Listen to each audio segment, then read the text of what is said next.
When a waitress whispers, "Help me," to the wrong stranger, she unleashes a war she never knew was coming. Elena Vale thought the silent man in the corner booth was just another customer. She had no idea he was a crime boss, or that she'd already saved his life once. Now, with hired killers closing in and her name buried in forged criminal records, Elena is caught between a stalker she can't escape and a protector whose world could destroy her. One whispered plea, one dangerous man, and a fire that will burn everything to the ground.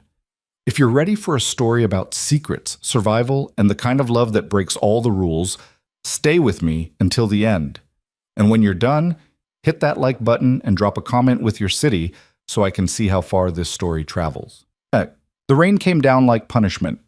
Elena Vale stood behind the counter of Rosie's diner, watching the water hammer against the glass in thick, relentless sheets. Outside, Brooklyn drowned under a November storm that had been raging for 3 days straight. The streetlights flickered, the gutters overflowed, and somewhere across the street, hidden in the shadows between two parked cars, a man was watching her. Again. Elena's hands trembled as she refilled the coffee pot. She didn't look up, didn't need to. She could feel his eyes on her the same way she'd felt them last night, and the night before that. Always the same spot. Always the same stillness, just standing there, waiting. For what? She didn't know. And that was the part that terrified her most. "You okay, sweetheart?" Elena flinched, nearly dropping the pot. Rosie stood beside her, wiping her hands on a grease-stained apron, her sharp eyes narrowed with concern. Rosie had owned this diner for 30 years and had seen every kind of trouble Brooklyn had to offer. She could spot fear from across a room. "I'm fine," Elena lied, forcing a smile that felt like broken glass. Rosie didn't buy it. "You don't look fine. You look like you're about to crawl out of your own skin." Elena opened her mouth to deny it, but the words wouldn't come. What was she supposed to say? That she was being followed by a stranger she couldn't identify? That she'd barely slept in 3 days because every sound outside her apartment sent her heart into her throat? That she'd started carrying a steak knife in her purse because pepper spray felt like a joke? "It's nothing," Elena whispered. "Just tired." Rosie gave her a long, measuring look, then sighed. "If you say so. But if something's wrong, you tell me. You hear?" Elena nodded, even though they both knew she wouldn't. Rosie squeezed her shoulder and walked back toward the kitchen, leaving Elena alone with the storm and the weight of eyes she couldn't escape. She glanced toward the corner booth. Roman Carrick sat there like a statue carved from stone and expensive tailoring. Dark suit, dark eyes, dark everything. He'd been coming to the diner for months now, always late at night, always alone. He never ordered much, black coffee, sometimes toast, but he stayed for hours, watching the room with the kind of stillness that made Elena think of predators waiting in tall grass. Most of the regulars avoided him. There was something about Roman that set off alarms in people's instincts, some primal warning that whispered danger even when he did nothing but sit and drink his coffee in silence. But Elena had never felt afraid of him. She didn't know why. Maybe it was the way he'd looked at her the first time she'd taken his order, like he was cataloging every detail, memorizing her face the way someone might memorize a map before heading into unknown territory. Or maybe it was the way he tipped. Always cash, always excessive, always folded neatly beside his empty cup. Tonight he wasn't drinking coffee. He was watching her. Elena's breath hitched. Their eyes met across the diner, and for one long, suspended moment, the storm outside seemed to fade into static. Roman's expression didn't change. He didn't smile, didn't nod, but something shifted in his gaze, something sharp and calculating, like a lock sliding into place. He knew. Somehow, he knew something was wrong. Elena broke eye contact first, her pulse hammering in her throat. She turned back to the counter, gripping the edge of the laminate so hard her knuckles went white. This was insane. She was losing her mind. Roman Carrick was just a customer. A strange, wealthy, unnervingly observant customer, but still just a man who liked bad coffee and quiet corners. He couldn't help her. No one could. The bell above the door chimed, and Elena's entire body went rigid. A man stepped inside, shaking rain from his jacket. 30s, maybe. Average height? Forgettable face. He glanced around the diner with the casual interest of someone looking for a seat, then walked to a booth near the window. not the stalker. Elena exhaled slowly, trying to steady her racing heart. She was jumping at shadows now, seeing threats in every stranger who walked through the door. This couldn't keep going. She couldn't keep living like this. Afraid to sleep, afraid to go home, afraid to exist. But what choice did she have? She'd gone to the police 2 days ago, sat in a hard plastic chair at the precinct, and told a bored officer about the man who kept watching her. The officer had taken notes with all the enthusiasm of someone filling out a parking ticket, then explained that unless the man made contact or issued a direct threat, there was nothing they could do. Probably just a homeless guy looking for warmth, the officer had said, handing her a pamphlet about personal safety. But call us if anything changes. Anything changes. As if Elena was supposed to wait until she was attacked before anyone cared. She grabbed a notepad and walked over to the new customer, forcing her hands to stop shaking long enough to take his order. The man smiled up at her, a normal, harmless smile, and asked for a burger and fries. Elena wrote it down mechanically, her mind 1,000 miles away. When she turned to head back to the counter, she saw him again, the stalker. He was standing directly across the street now, rain pouring over him in sheets, his face half hidden beneath the hood of a dark jacket. But his eyes were locked on the diner, locked on her. Elena's vision blurred. Her hands went numb. The notepad slipped from her fingers and hit the floor with a dull slap. She couldn't breathe, couldn't think, couldn't move. The diner lights buzzed overhead, too bright and too loud, and the smell of grease and burnt toast turned her stomach. She was going to be sick. She was going to scream. She was going to... Elena! The voice cut through the panic like a blade through fog. Roman. He was standing beside her, impossibly close, one hand extended toward her fallen notepad. He picked it up slowly, his movements precise and unhurried, then held it out to her. "You dropped this," he said quietly. His voice was low and even, the kind of voice that didn't need to be raised to command attention. Elena stared at him, her mind still spinning, trying to make sense of the fact that Roman Carrick, silent, untouchable Roman Carrick, was standing less than 2 feet away, speaking directly to her. Her voice cracked. "I'm sorry, Sit down." It wasn't a request. Elena's legs gave out before her brain could process the command. She sank into the nearest booth, her whole body trembling, and Roman slid into the seat across from her with the ease of someone who had done this 1,000 times before.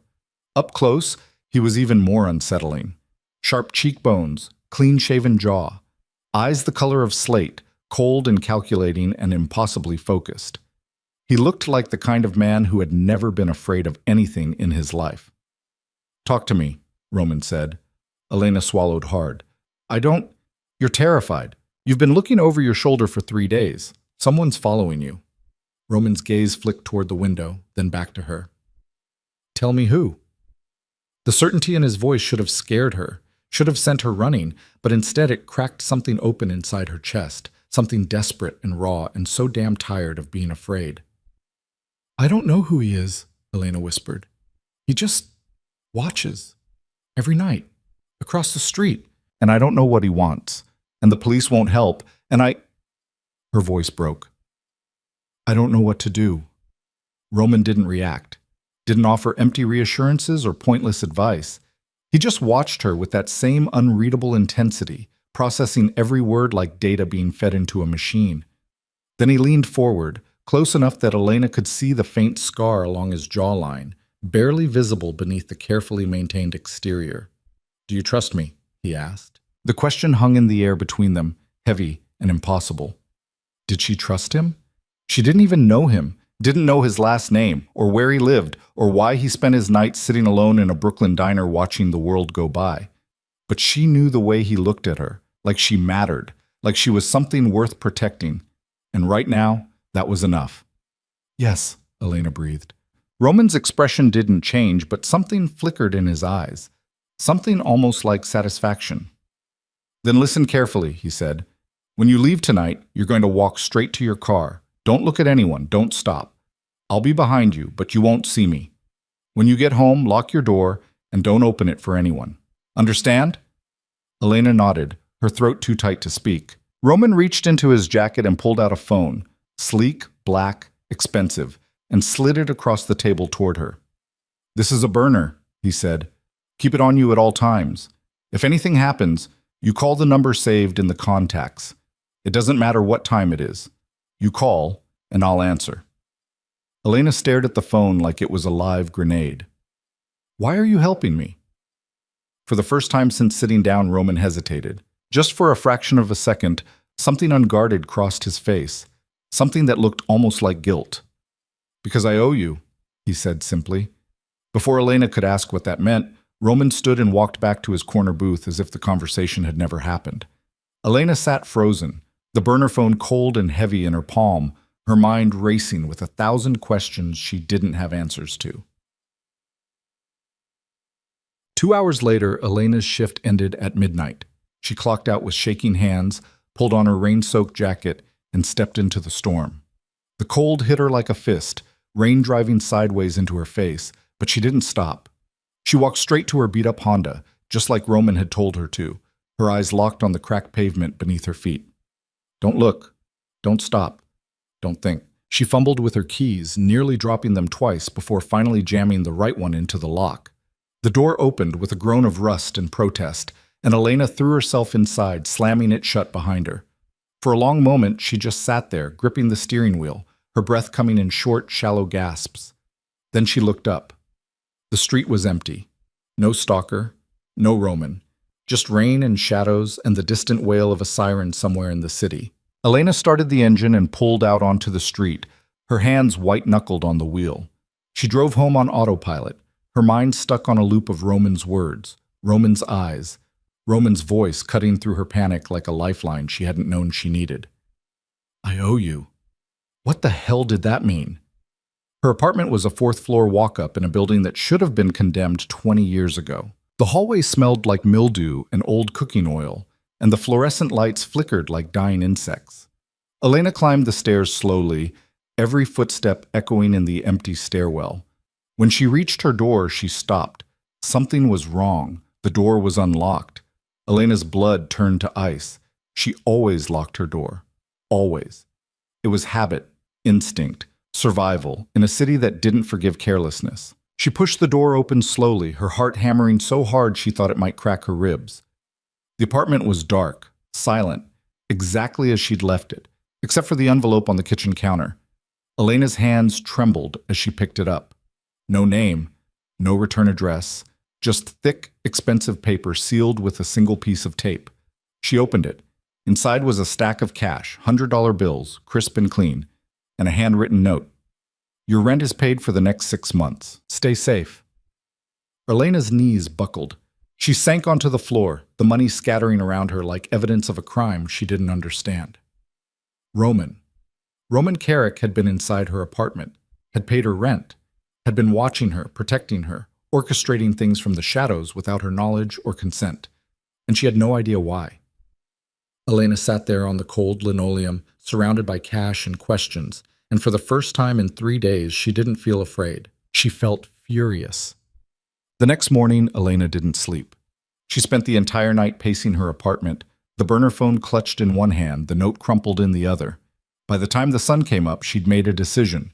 She was going to confront Roman Carrick. She was going to march into that diner, sit down across from him, and demand answers. Who was he?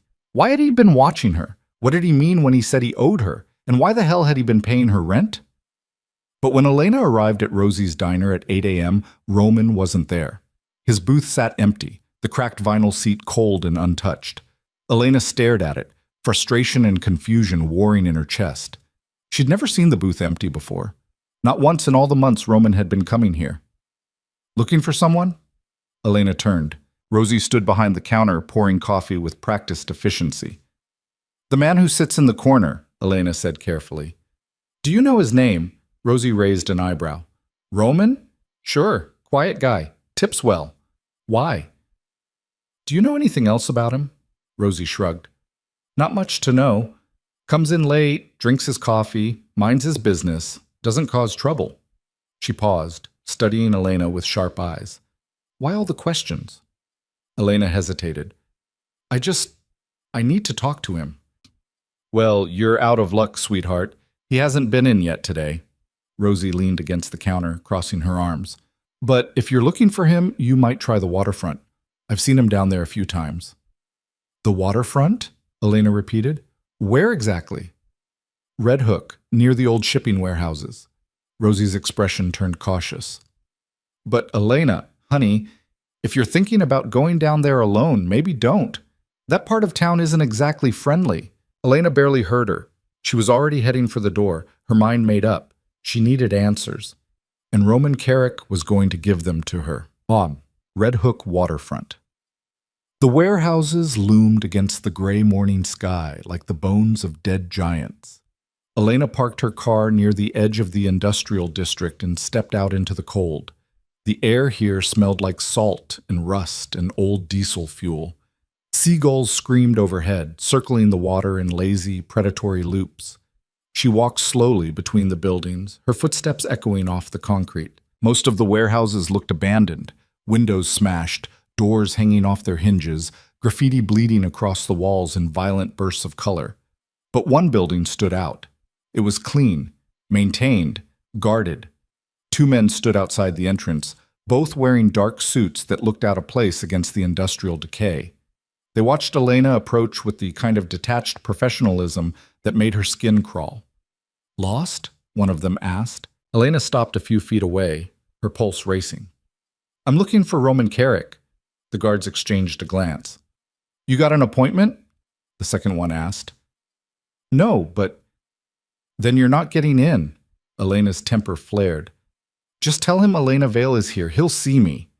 The first guard pulled out a phone and stepped away, speaking in low tones Elena couldn't hear.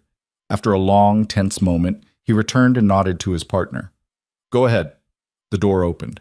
Elena stepped inside, her heart hammering in her chest. The interior of the warehouse was nothing like she'd expected. Clean floors, modern lighting, rows of shipping containers stacked with military precision. And everywhere, people moving with purpose, voices echoing off the high ceiling, the air buzzing with controlled energy. This wasn't just a warehouse. It was an operation. Miss Vale? Elena spun around. A woman stood behind her, mid-30s, sharp suit, sharper eyes. She extended a hand. I'm Victoria. Mr. Carrick is expecting you. Follow me. Elena followed, her mind spinning. What the hell had she walked into? Victoria led her through the warehouse and up a metal staircase to a second-floor office with glass walls overlooking the entire operation below. And there, standing behind a desk with his back to the door, was Roman. He didn't turn around. Leave us, he said quietly. Victoria nodded and closed the door behind her, leaving Elena alone with the man who had somehow become the center of her unraveling world. Roman finally turned to face her. In the daylight, he looked different, harder, more dangerous. The expensive suit couldn't hide the muscle beneath it, and the cold intelligence in his eyes was no longer softened by the dim lighting of a diner booth. You shouldn't be here, Roman said. Elena's hands clenched into fists. You broke into my apartment. I paid your rent. Without asking. You needed help. I needed answers. Elena's voice cracked, all the fear and exhaustion and rage of the last 3 days spilling out in a rush. Who the hell are you, Roman? And don't tell me you're just some guy who likes coffee. This... She gestured at the warehouse below. This isn't normal. You aren't normal. So tell me the truth. Why have you been watching me? Why did you help me? And what did you mean when you said you owed me? Roman was silent for a long moment, his expression unreadable. Then he walked to the window and looked down at the operation below. 6 months ago, he said quietly, I was in a car accident, bad one. My driver was killed instantly. I should have been too. He paused. But someone pulled me out of the wreckage before the car caught fire. A woman. She didn't leave her name. Didn't wait for thanks. Just disappeared into the crowd. Elena's breath caught. It was raining that night, Roman continued. I was barely conscious, but I remember her face. He turned to look at Elena, and for the first time his expression was completely open, vulnerable. It was you. The words hit Elena like a physical blow. She shook her head. I don't remember. Brooklyn Bridge, late June, you were walking home from your shift. Roman's voice was steady, relentless. You saw the crash, ran toward it, pulled me out and called 911. Then you left before anyone could ask your name. Elena's legs felt weak. She remembered that night, the sound of screeching metal, the smell of gasoline, the heat of flames licking at her arms as she dragged a stranger from a burning car. She'd been terrified, shaking, but she hadn't thought twice. Someone needed help, so she'd helped. And then she'd gone home, scrubbed the smoke from her hair, and tried to forget. "You saved my life," Roman said simply. "So I've been making sure you stay safe, that's all." "That's all?" Elena's voice rose. "You've been stalking me for 6 months. I've been protecting you. I didn't ask for your protection. You didn't need to." Roman's expression hardened. "Someone's been following you, Elena, and it's not random. Whoever hired that man has resources, connections.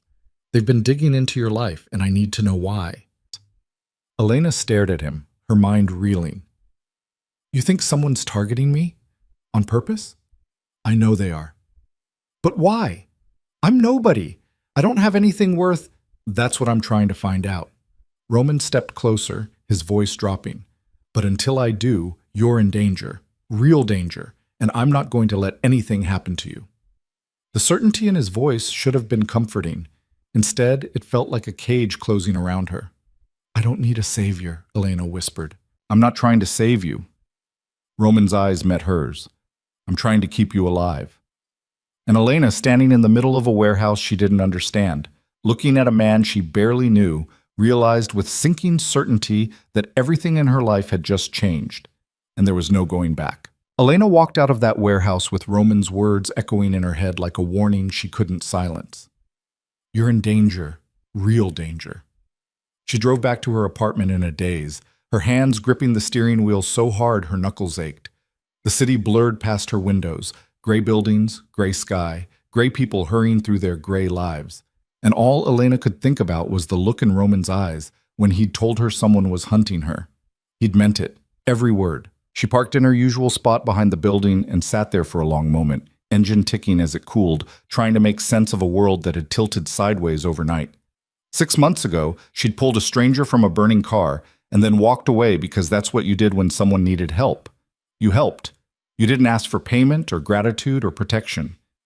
You just did the right thing and moved on. But Roman hadn't moved on. He'd been watching her, following her, paying her rent like she was some charity case he'd adopted. And now he was telling her that her entire life was a lie, that someone dangerous wanted her hurt, and that he was the only thing standing between her and disaster. Elena's phone buzzed. Not the burner Roman had given her, her regular phone. She pulled it out and stared at the screen. Unknown number. Her stomach dropped. She answered on the third ring, her voice barely steady. "Hello?" Silence. Then, just as she was about to hang up, a voice crackled through the line. Male. Distorted. Like someone speaking through a voice modulator. Elena Vale, 26 years old, lives at 2847 Parkside Avenue, apartment 4C, works at Rosie's Diner, no family, no savings, no one who would miss you if you disappeared. Elena's blood turned to ice. "Who is this?" "Someone who knows you better than you know yourself." The voice was calm, almost pleasant, which made it infinitely worse. "You've been asking questions, Elena. Talking to people you shouldn't be talking to. That was a mistake." "I don't know what you have." "Roman Carrick is a dangerous man. He's using you, and when he's done, he'll throw you away like garbage. Walk away now, while you still can." The line went dead. Elena sat frozen, the phone trembling in her hand. Her entire body was shaking now, adrenaline flooding her system in waves that left her dizzy and sick. Someone had just recited her address, her life, her vulnerabilities, like reading from a script they'd written specifically to destroy her. She looked up at her apartment building, old brick, crumbling mortar, windows dark and empty, and suddenly it felt like a trap. Elena grabbed the burner phone Roman had given her and dialed the only number saved in the contacts. He answered on the first ring. "What happened?" Not a question. A demand. "Someone just called me," Elena said, her voice breaking. "They knew everything. My address, where I work. They said no one would miss me if I disappeared." Silence on the other end. But not the empty kind. The kind that felt like a storm gathering strength. "Where are you right now?" Roman's voice was steel wrapped in ice. "Outside my apartment." Don't go inside. Stay in your car. Lock the doors. I'm sending someone to you. Roman, what's happening? Who are these people? I don't know yet. The honesty in his voice was almost worse than a lie would have been. But I'm going to find out. And Elena, he paused. Don't trust anyone except the person I'm sending. Her name is Victoria. You met her at the warehouse. She'll get you somewhere safe. I don't want to go somewhere safe. I want answers. And you'll get them, but not if you're dead. The line went dead before Elena could respond. She sat there in her car, heart hammering, watching her apartment building like it might explode at any second. Minutes crawled by. Then a black SUV pulled up beside her, windows tinted so dark she couldn't see inside. The passenger door opened. Victoria stepped out, dressed in the same sharp suit she'd worn at the warehouse, her expression all business. She walked to Elena's car and tapped on the window. Miss Vale, we need to move. Now. Elena's hands were shaking so badly she could barely unlock the door. She climbed out, legs unsteady, and Victoria immediately took her arm, not roughly, but with the kind of firm efficiency that suggested she'd done this before. What about my car? Elena asked stupidly. We'll take care of it. Get in. The SUV's interior smelled like leather and something else. Gun oil, maybe. Though Elena had never smelled gun oil in her life and had no idea why that thought occurred to her now. Victoria slid into the driver's seat and pulled out into traffic without a word. Where are we going? Elena asked. Somewhere Roman's people control. Victoria's eyes flicked to the rearview mirror, checking for tails. Somewhere no one can get to you without going through us first. I don't understand what's happening. Why would anyone want to hurt me? I'm nobody. I don't have money. I don't have connections. You have Roman's attention. Victoria's voice was flat. That makes you valuable. And in his world, valuable things get used as leverage. The words hit Elena like a slap. So this is his fault. This is the fault of whoever's trying to get to him through you. Victoria took a sharp turn, the SUV's tires squealing on wet pavement. Roman's made enemies, powerful ones, and they've been looking for a weakness they can exploit. Apparently they think you're it. Elena wanted to argue, wanted to scream that she wasn't anyone's weakness, wasn't anyone's leverage, wasn't anyone's anything. But the truth was sitting in her throat like broken glass. She'd saved Roman's life 6 months ago, and now her life was being torn apart because of it. Some reward. The SUV pulled into an underground parking garage beneath a high-rise building in downtown Brooklyn. Victoria parked in a reserved spot and led Elena to a private elevator that required a key card to operate. They rode up in silence, the elevator humming softly, floor numbers ticking by too fast. 43rd floor. The doors opened onto a penthouse that looked like something out of a magazine Elena couldn't afford to buy. Floor-to-ceiling windows. Minimalist furniture. Art that probably cost more than she'd earn in a lifetime. And standing in the center of it all, staring out at the city like a king surveying his kingdom, was Roman. He turned when they entered. Leave us, he said to Victoria. Victoria nodded and disappeared back into the elevator without a word. Elena stood in the entryway, suddenly feeling small and out of place and furious. Is this where you live? One of the places. How many do you have? Enough! Roman walked toward her slowly, his eyes scanning her face like he was checking for damage. Are you hurt? No, I'm angry. Good. Anger will keep you sharp. He gestured toward the massive leather couch. Sit. We need to talk. I don't want to sit. I want to know who's trying to kill me and why. Roman's jaw tightened. The man who called you works for someone named Marcus Hale.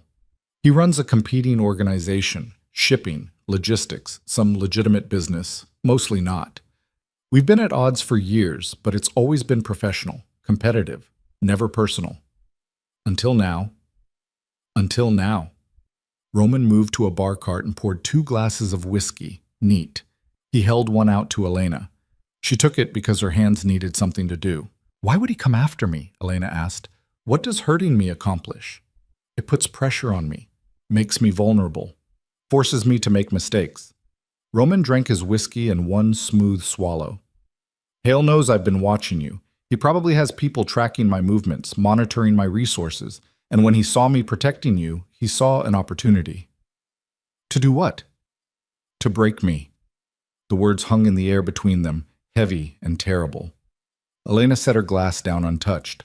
So I'm bait. You're a target. There's a difference. Not from where I'm standing, Elena's voice cracked. You saved my life once, so now I'm supposed to what? Hide in your penthouse while you play gangster politics? Let you control my entire existence because you feel guilty? This isn't about guilt. Then what is it about, Roman? Because from where I'm standing, it looks like you decided I was your responsibility without asking if I wanted to be. Roman's eyes flashed with something dangerous. You think I wanted this?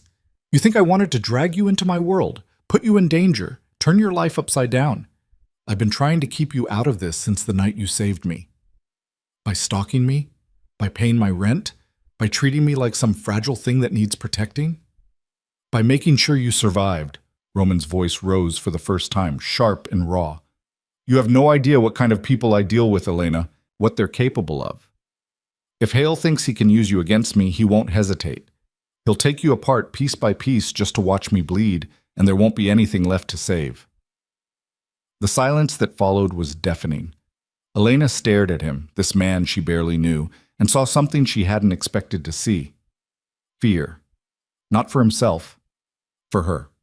It was written in the tension of his shoulders, the white-knuckled grip on his empty glass, the way he couldn't quite meet her eyes. Roman Carrick was terrified, and that scared Elena more than anything else that had happened today. I need to understand something, she said quietly. When you say you've been protecting me, what exactly does that mean? Roman set his glass down carefully. It means I've had people watching your apartment, making sure you got to work safely, checking that no one was following you. I paid your rent because I found out your landlord was planning to evict you, and I couldn't protect you if you were homeless. How long? Since I got out of the hospital. 6 months. He'd been orchestrating her life for 6 months, and she'd never known, never suspected. Elena didn't know whether to be grateful or furious, so she settled for both. You had no right, she whispered. I know. I didn't ask for this. I know. And now I'm trapped in your world whether I want to be or not. Roman finally met her eyes. Yes. At least he was honest. Elena walked to the window and looked out at the city sprawling beneath them. From up here, Brooklyn looked almost beautiful. Lights twinkling in the gathering dusk, rivers of traffic flowing through concrete canyons, millions of lives intersecting and diverging in patterns too complex to comprehend. Somewhere down there, Marcus Hale was planning her destruction. And up here, Roman Carrick was planning her survival. Elena pressed her palm against the cold glass. What happens now? Now I find out everything there is to know about Marcus Hale's operation. His people, his roots, his weaknesses, and then I make sure he understands that coming after you was the biggest mistake of his life. And me? What am I supposed to do, just sit here and wait? You stay safe, that's all I need you to do. Elena turned to face him. That's not an answer. That's a cage. It's a cage that keeps you alive. I'd rather be free and in danger than safe and suffocated. Roman's expression hardened. Then you're a fool. The words stung more than Elena expected. She grabbed her coat, still damp from the rain, and headed for the elevator. Where are you going? Roman demanded. Anywhere but here. Elena, stop. No. She jabbed the elevator button, once, twice, 3 times. You don't get to make my choices for me, Roman. You don't get to decide what risks I take or what life I live. I saved you because it was the right thing to do, not because I wanted to be owned by you. The elevator doors opened. Elena stepped inside. Roman moved fast, faster than she'd thought possible, and caught the doors before they could close. If you leave, I can't protect you. Maybe I don't want your protection. Then you'll die. Elena's heart hammered in her chest. Maybe, but at least I'll die making my own decisions. She could see the war happening behind Roman's eyes, the urge to stop her, to lock her in this gilded cage and throw away the key, battling against something else, something that looked almost like respect. Finally, he stepped back. If you're going to be reckless, Roman said quietly, at least be smart about it. Keep the burner phone on you. Don't go anywhere you can't see all the exits. And if anything feels wrong, anything, you call me immediately. Elena nodded, not trusting her voice. Roman reached into his jacket and pulled out a small black case. He opened it to reveal a sleek handgun, compact and deadly. "Do you know how to use one of these?" Elena stared at the weapon. "No." "Then learn." Roman closed the case and held it out to her. "Safety's here. Magazine release here. Point and pull the trigger. It's not complicated." "I'm not taking a gun." "Yes, you are." Roman's voice left no room for argument. "Because Hale's people won't hesitate, and I need to know you have a fighting chance if they find you before I do." Elena took the case with shaking hands. It was heavier than she'd expected. "I don't know what I'm doing," she whispered. "Neither do I." Roman's eyes met hers. "But we're going to figure it out. Together." The elevator doors closed between them. Elena rode down alone, the gun case burning in her hands like evidence of a crime she'd already committed. When she reached the parking garage, Victoria was waiting beside the SUV. "He told you to follow me, didn't he?" Elena said. Victoria didn't deny it. "He told me to keep you alive. How I do that is up to me." She opened the passenger door. "Where to?" Elena wanted to say home, wanted to crawl back to her tiny apartment and pretend none of this was real. But home wasn't safe anymore. Maybe it never had been. "Rosie's Diner," she said finally. "I need to think." Victoria drove in silence, and Elena watched the city slide past, trying to piece together the shattered fragments of her life. 24 hours ago, her biggest problem had been making rent. Now she was carrying a loaded gun and running from people who wanted to use her as leverage against a crime boss she'd accidentally saved from death. Her life had become a bad movie. Except movies had heroes who knew what they were doing, and Elena was just a waitress with a stranger's gun in her purse and no idea how to survive the war she'd stumbled into. The diner was nearly empty when they arrived, just a few late-night regulars nursing coffee and pie. Rosie looked up from behind the counter and frowned when she saw Elena's face. "You look like hell, sweetheart." "I feel like it too." Elena slid onto a stool, and Victoria took a seat 2 down, her eyes constantly scanning the room. "Can I get some coffee?" "Coming right up." Rosie poured a cup and set it down with the kind of gentleness reserved for broken things. "You want to talk about whatever's going on?" "Not really." "Fair enough." Rosie wiped down the counter, her movements practiced and soothing.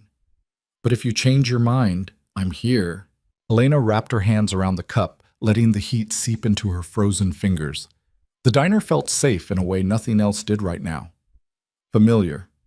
Normal. A piece of the world she understood.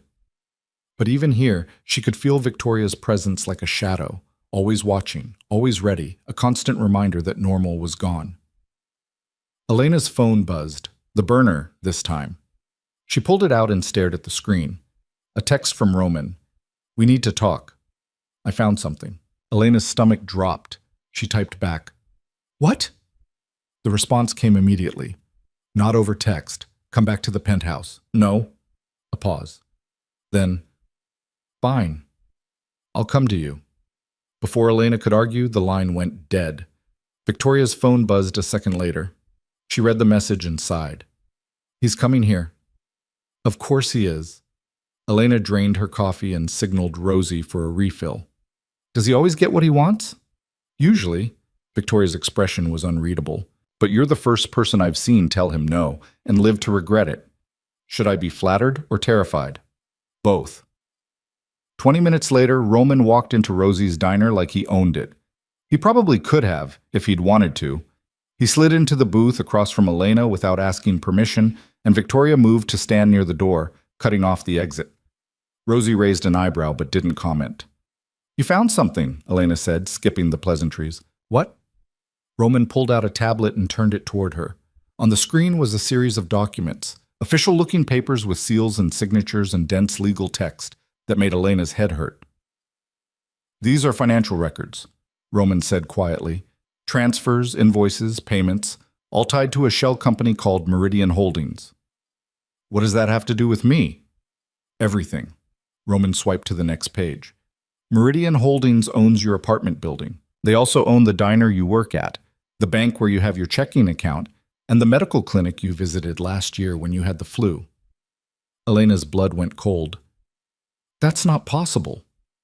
It's more than possible. It's deliberate. Roman's eyes were hard. Someone's been buying up pieces of your life, Elena, quietly, systematically, creating a web of control around you so complete that they could destroy you with a single phone call. Who? The paperwork's buried under layers of shell companies and offshore accounts, but I traced it back to the source. Roman paused. Marcus Hale. The name hit Elena like a physical blow. How long? The purchases started 8 months ago. 2 months before she'd pulled Roman from that burning car. Elena's mind raced. That doesn't make sense. How could he know I'd be there that night? How could he know I'd save you? He couldn't. Roman's voice was grim, which means this wasn't about me. Not at first. Then what was it about? That's what I'm trying to figure out. Roman closed the tablet. But whatever Hale's planning, he's been setting it up for months. And you're at the center of it. Elena felt like the floor had dropped out from under her. Why me? I'm nobody. I don't have anything he could want. You have me now. Roman's eyes met hers, and that's enough. The weight of those words settled over Elena like a shroud. She thought about the phone call, the threats, the way her entire life had been quietly purchased by a man she'd never met. Thought about Roman's gun heavy in her purse, and Victoria standing guard by the door, and the way her world had collapsed into this, violence and paranoia and shadows she couldn't escape. I want to see him, Elena said suddenly. Roman's expression didn't change. No. I'm not asking permission. I want to look Marcus Hale in the eye and find out why he's trying to destroy me. Absolutely not. Why? Because it's dangerous? Because I might get hurt? Elena leaned forward, her voice sharp. I'm already in danger, Roman. I'm already hurt. At least let me understand why. Walking into Hale's territory is suicide. Then come with me. That's not how this works. Then tell me how it works. Elena's voice rose, drawing stares from the other customers. She didn't care. Because from where I'm sitting, the only way this ends is with me dead or owned, and I'm not okay with either option. Roman was silent for a long moment, his jaw tight. Then finally he said, There might be another way. What way? Hale wants leverage, something he can use to control me.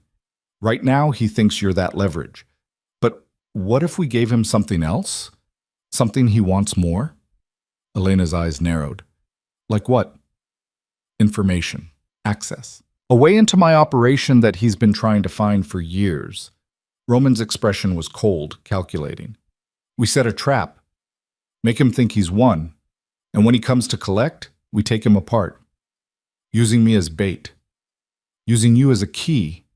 Roman's voice softened slightly. But only if you agree. I won't force you into this, Elena. If you want out, I'll find another way to keep you safe. It'll take longer, cost more, put more people at risk. But I'll do it. Elena looked at him, really looked at him, and saw a man carrying weight he'd never asked for. Guilt and responsibility, and something else. Something deeper that she didn't have a name for yet. If we do this, she said slowly, I'm not just bait. I'm part of the plan. I make my own choices, take my own risks. You don't get to sideline me when things get dangerous. Things are already dangerous. Then it doesn't matter, does it? Roman held her gaze for a long moment. Then slowly, he nodded. All right. Partners? He extended his hand across the table. Elena took it and felt the world shift beneath her feet one more time. When do we start? She asked. Roman's smile was sharp and dangerous. Tonight. The plan was insane. Elena knew it the moment Roman laid it out in the back office of the warehouse, surrounded by maps and surveillance photos, and enough weaponry to start a small war.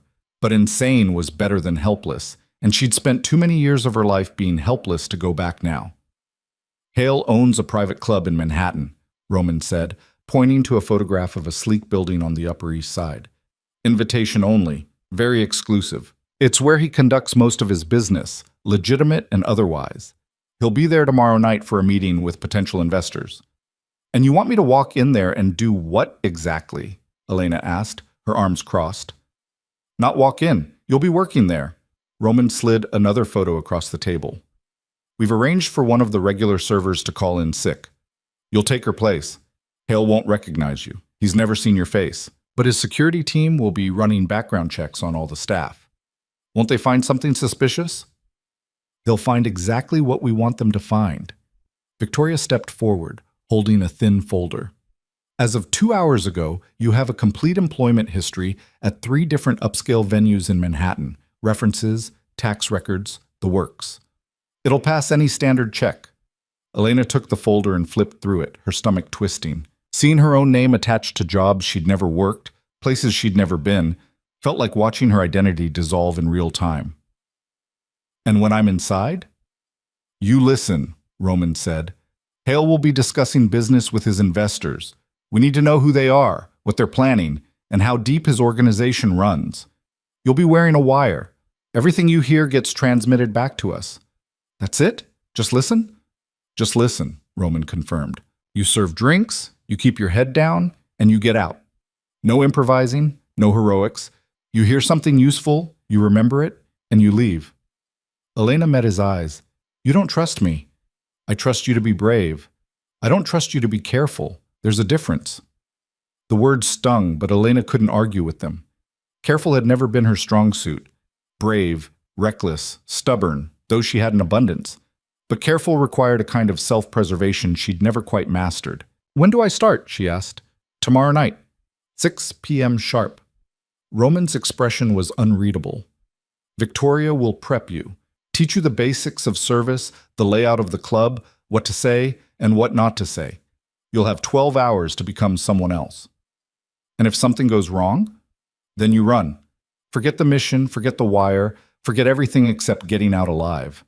I'll have people positioned around the building. If you need extraction, you say the code word, and they'll come for you. What's the code word? Roman paused, something flickering across his face too fast for Elena to read. Brooklyn. Of course it was. The next 18 hours passed in a blur of preparation that felt more like boot camp than espionage training. Victoria drilled Elena relentlessly on every detail. How to hold a tray without spilling, how to read a room full of dangerous men, how to blend into the background until she was practically invisible. They practiced in the warehouse until Elena's feet ached and her smile felt permanently frozen on her face. You're trying too hard, Victoria said, stopping her mid-stride. When you serve these men, you need to be wallpaper. Useful, but forgettable. Right now you look like you're memorizing their faces for a police lineup. Aren't I? Yes. But they can't know that. Victoria adjusted Elena's posture, her hands firm but not unkind. Relax your shoulders, soften your eyes. Think about something boring, grocery lists, laundry, anything that makes you fade into the background. Elena tried again, moving through the mock setup with a tray of empty glasses. This time, Victoria nodded. Better. Remember, you're staff. These men don't see staff as people. They see furniture that occasionally brings them drinks. Use that. By the time evening rolled around, Elena felt like she'd been wrung out and reassembled wrong. Every muscle ached. Her head throbbed from information overload, but when she looked in the mirror, she barely recognized herself. Victoria had transformed her. The worn-out waitress was gone, replaced by someone sleek and polished. Her hair was pulled back in a severe bun. Her makeup was subtle but precise. The black uniform fit perfectly, expensive fabric that whispered money with every movement. You look the part, Victoria said, appearing behind her in the mirror. Now you just need to believe it. What if I can't? Then fake it. That's what we all do. The club was called The Meridian, which Elena found grimly appropriate given what Roman had discovered about the shell company. It occupied the top of 3 floors of a building that had probably cost more to construct than Elena would earn in 10 lifetimes. Outside, a doorman in white gloves checked invitations with the solemn efficiency of someone guarding the gates to heaven. Elena entered through the service entrance, a plain metal door in an alley that smelled like expensive garbage. Inside, the staff area was all harsh fluorescent lighting and exposed concrete, a deliberate contrast to the opulence that waited upstairs. A woman in a manager's uniform looked up from a clipboard as Elena entered. You're the replacement? Yes, ma'am. Elena Vale. The manager consulted her list. Right. You'll be working the West Salon. Keep the glasses filled, don't speak unless spoken to, and for the love of everything, don't stare at the guests. Some of them don't appreciate being looked at directly. Like predators, Elena thought. or royalty, or both. She followed the manager upstairs through a service corridor lined with mirrors and gilt frames into the main salon. The change was breathtaking. Crystal chandeliers hung from coffered ceilings. Persian rugs covered marble floors. The air smelled like cigars and old money and the kind of power that didn't need to announce itself. And there, holding court in the center of the room, was Marcus Hale. Elena recognized him from the surveillance photos Roman had shown her. 50-something, silver hair, expensive suit that probably cost more than her car. He stood surrounded by men in similar uniforms of wealth, their conversation punctuated by laughter that sounded like knives being sharpened. "Vale." The manager's sharp voice snapped Elena back to attention. "You're staring." "Sorry." "Don't be sorry. Be invisible." The manager handed her a tray. "Champagne, clockwise around the room, refill as needed. Go." Elena moved into the salon, her heart hammering so hard she was sure everyone could hear it. The wire Victoria had attached to her bra felt enormous, obvious, like a neon sign broadcasting her deception. But none of the guests looked at her as she circled the room. They looked through her, past her, around her, exactly like Victoria had said they would. She was furniture, useful, forgettable, invisible. Elena approached Hale's group and offered the champagne tray with a practiced smile that showed nothing but professional courtesy. One of the men took a glass without acknowledging her. Another waved her away with the dismissive gesture of someone shooing a fly. But Hale looked at her. His eyes met hers for just a fraction of a second, and Elena felt something cold slither down her spine. He didn't recognize her, couldn't possibly, but there was an intelligence in that gaze that made her skin crawl. Like he was cataloging her face just in case he needed to remember it later. Then he turned back to his conversation, and Elena was dismissed. She moved away slowly, her legs trembling, trying to keep her breathing steady. Through the hidden microphone, she could hear Roman's voice in the tiny earpiece Victoria had fitted her with earlier. "You're doing fine. Keep moving. Listen." Elena drifted closer to Hale's group, pretending to adjust empty glasses on a side table. "The shipping routes are secure," one of the men was saying. His voice carried the clipped consonants of old East Coast money.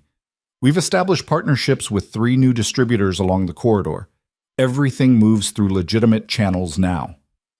"And the inspection protocols?" Hale asked. "Handled. We have people in customs, people in the port authority. Nothing gets flagged that we don't want flagged." "Excellent." Hale swirled his champagne. "What about the Brooklyn situation?" Elena's hand froze on a glass. "Still unresolved," another man said.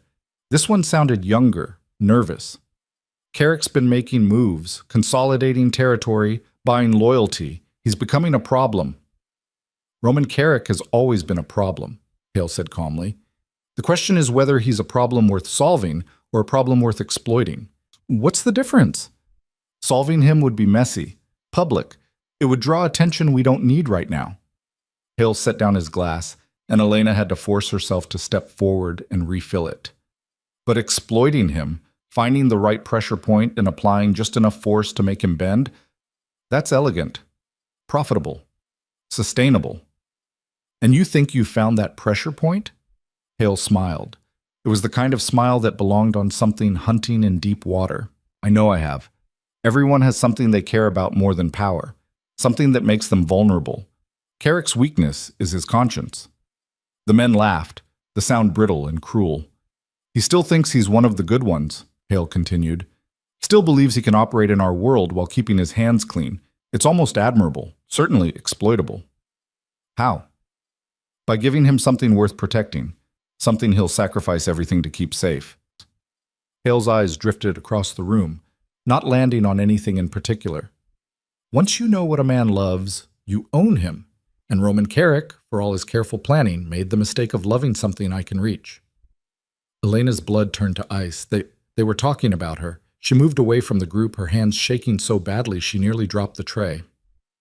Roman's voice crackled in her ear. "Elena, status." She couldn't answer. Not here. Not with Hale 20 feet away in a room full of predators who would tear her apart if they suspected she was anything other than what she appeared to be. She made it to the service corridor before her legs gave out. The tray clattered against the wall, champagne glasses shattering in a cascade of crystal and expensive alcohol. "Elena!" Roman's voice was sharp now, urgent. Talk to me. She fumbled for the earpiece, her hands slippery with sweat. I'm fine. I need a second. What did you hear? Everything. Elena's voice was barely a whisper. They're planning something, using me to get to you. Hale said. She swallowed hard. He said once you know what a man loves, you own him. Silence on the other end. Then, very quietly, get out. Now. The mission is over. Use the code word. My people will extract you. But before Elena could respond, footsteps echoed in the corridor behind her. She turned to find one of Hale's security team standing there, a man built like a freight train in an expensive suit. You all right, miss? His tone was polite, but his eyes were cold, assessing. Fine. Just clumsy. Elena forced a laugh that sounded brittle even to her own ears. I'll clean this up. Kitchen staff handles breakage. You should get back to the salon. Mr. Hale doesn't like the service interrupted. It wasn't a suggestion. Elena nodded and walked back toward the salon on legs that felt like they were made of water. The security guard followed her, not touching but close enough that she could feel his presence like a wall at her back. She was being watched now, suspected. Maybe not of espionage, but of being the kind of careless that got people fired. Either way, she'd lost her invisibility. Elena re-entered the salon and grabbed a fresh tray, trying to look professional and competent, and definitely not like someone who'd just overheard a criminal conspiracy. She moved through the room mechanically, offering drinks, collecting empties, being furniture. But Hale was watching her now. She could feel his eyes tracking her movements, the weight of his attention like a hand on the back of her neck. He knew. Maybe not everything, but something. Something had shifted in the air between them, some unspoken recognition that the game had changed. Elena's earpiece crackled. Victoria's voice this time calm and professional. Extraction team is in position. East service exit. When you're ready, walk that direction and say the word. But the security guard was still watching her, and Hale was still watching her. And between them and the exit were 50 feet of open floor and nowhere to hide. Elena made her decision. She set down the tray, smoothed her uniform, and walked straight toward Marcus Hale. What are you doing? Roman's voice was sharp in her ear. Improvising, Elena thought, being brave and reckless, and every other thing you warned me about. She stopped in front of Hale and met his eyes directly, breaking every rule of service Victoria had drilled into her.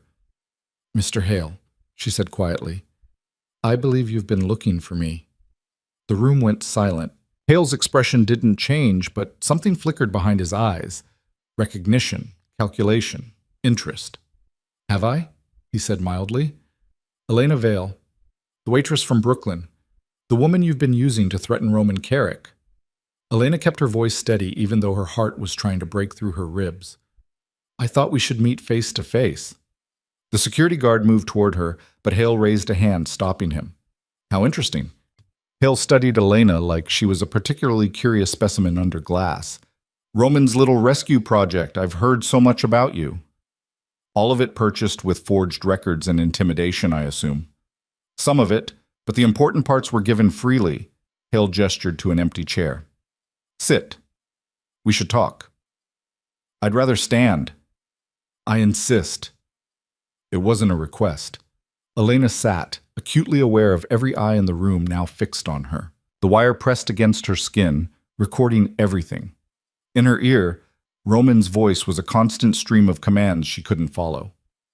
Abort! Elena, abort now, say the word. But Elena was done running. You've been building a cage around me for 8 months, she said to Hale, buying up my life piece by piece. I want to know why. Hale leaned back in his chair, perfectly relaxed. You really don't know? If I knew, I wouldn't be asking. Then allow me to explain. Hale smiled. 8 months ago, I learned that Roman Carrick had developed an unfortunate habit. He was visiting a particular diner in Brooklyn. Always late at night. Always alone. For a man as careful as Roman, that kind of pattern suggested something worth investigating. You had him followed. I had him observed. There's a difference. Hale picked up his champagne. And what I observed was fascinating. Roman Carrick, the man who built an empire on calculated risk and emotional distance, was protecting a waitress he'd never spoken to, paying her rent, watching her from the shadows, It was so out of character, I knew it had to mean something. Elena's throat was dry. So you decided to use me. I decided to prepare. Because one day, Roman would slip. He'd reveal why you mattered, and when he did, I'd be ready to exploit it. Hale took a sip of his champagne. Then came the car accident, the one where you pulled him from a burning vehicle and disappeared before anyone could thank you. After that, the pattern made sense. He felt guilty. He fell in love. Hale's eyes glittered. Guilt, Roman could manage. Love makes him weak. The words hit Elena like a physical blow. She started to deny it, started to say that Roman didn't love her, couldn't love her, barely even knew her. But the protest died in her throat. Because maybe Hale was right. Maybe that's what she'd been seeing in Roman's eyes all along. Not just guilt or obligation or the simple math of debt repaid. Something deeper. Something that had made him risk everything to keep her safe. So what now? Elena asked. You tell Roman you have me and he gives you whatever you want? Nothing so crude. Hale set down his glass. I don't need to threaten you, Elena. I already own you. Your apartment, your job, your bank account, your medical records, every piece of infrastructure that makes up a modern life. I could erase you with a phone call, make you disappear so completely that even Roman's resources couldn't find you. Then why haven't you? Because you're worth more to me visible, present, a constant reminder to Roman that the things he cares about exist at my pleasure. Hale leaned forward. Tell him that. Tell him I could destroy you at any moment, but I'm choosing mercy. For now. Elena stood, her legs somehow steady despite the terror coursing through her veins. You know what I think, Mr. Hale? Please, enlighten me. I think you're afraid of him. I think Roman Carrick scares you so much that you've spent months building this elaborate trap, and you still don't have the courage to spring it, because you know that the moment you move against him directly, he'll burn your entire operation to the ground. The temperature in the room dropped 10 degrees. Hale's smile didn't waver, but his eyes went flat and cold. You should leave now, Miss Vale, before you say something you can't take back. Brooklyn, Elena said clearly. The code word. Hale frowned, not understanding, but his security team did. They moved toward Elena just as the east windows exploded inward in a shower of glass and smoke. The room erupted into chaos. Men shouted, alarms blared, and through the smoke came figures in tactical gear, moving with military precision. Elena dove behind a table as gunfire cracked overhead. Not aimed at her, not aimed at anyone, just enough noise and flash to create panic and confusion. A hand grabbed her arm. Victoria, appearing out of the smoke like a ghost, her face grim behind a respirator. Time to go. They ran. Through the smoke, through the service corridor, downstairs that seemed to go on forever. Behind them, Elena could hear Hale's security team shouting, trying to restore order, but Victoria moved with the confidence of someone who had planned this extraction down to the second. They burst out of the east exit into an alley where a black SUV waited, engine running. Victoria shoved Elena into the back seat and climbed in after her, and the vehicle was moving before the door even closed. Roman sat in the front passenger seat, his face carved from stone. You improvised, he said, not turning around. I know. I told you no heroics. I know. You could have been killed. I know. Elena's voice cracked. But I wasn't, and I got you what you needed. Roman finally turned to look at her, and the expression on his face made Elena's breath catch. Fury and relief and something else, something raw that made her understand exactly what Hale had meant when he said, "Love makes you weak." What did he tell you? Roman asked quietly. Elena told him everything, every word of the conversation, every threat, every implication. When she finished, Roman was silent for a long moment. Then he pulled out his phone and made a call. It's time, he said to whoever answered. Move on all targets, now. He hung up and met Elena's eyes in the rearview mirror. What are you doing? She asked. What I should have done months ago. Roman's voice was cold steel. I'm going to war. The SUV drove through the night, and Elena watched the city lights blur past, knowing that whatever came next would be written in fire and blood. And she'd be right in the middle of it, because she'd made her choice back in that salon. She'd walked straight into the predator's den and announced herself, and there was no walking that back. Hale knew her face now, knew her name, knew she was the pressure point that could make Roman Carrick bend. But what Hale didn't know, what maybe even Roman didn't fully understand yet, was that Elena Vale had spent her entire life being pushed around by people with more power, more money, more everything. And she was done bending. The warehouse was blazing with activity when they arrived. People moving with controlled urgency, voices sharp with commands, the whole operation mobilizing like a sleeping giant finally roused to action. Roman led Elena through the controlled chaos to his office, where screens covered every wall showing feeds from security cameras across the city. "What am I looking at?" Elena asked. "Hale's empire." Roman gestured to the screens. "Import companies, shipping routes, nightclubs, restaurants, construction firms. Everything he owns, everything he controls, mapped out in real time. And you're going after all of it?" "I'm cutting off his air supply." Roman's eyes were hard. "By morning, every legitimate business he owns will be under investigation. Every illegal operation will be compromised. Every ally will know that Marcus Hale is toxic to associate with." Elena stared at the screens, watching red markers appear across the city like a spreading infection. "This is because of what he said to me, about owning me. This is because he made it personal." Roman turned to face her fully. "Hale was right about one thing. I do have a weakness, but he was wrong about what it makes me." "What does it make you?" "Dangerous." The word hung in the air between them like a promise. "Hale thought love would make me vulnerable. He doesn't understand that there's nothing more terrifying than a man with something to lose." Elena's heart hammered in her chest. "Roman!" An explosion shook the building. The windows rattled, the lights flickered, and on one of the security screens flames erupted from a facility on the waterfront, one of Roman's shipping warehouses burning against the night sky like a funeral pyre. Roman's face went white. "Get everyone out! Now!" "There are people inside," Victoria said, her voice cutting through the sudden chaos. "Night shift. At least a dozen workers." Roman was already moving, grabbing his jacket, heading for the door.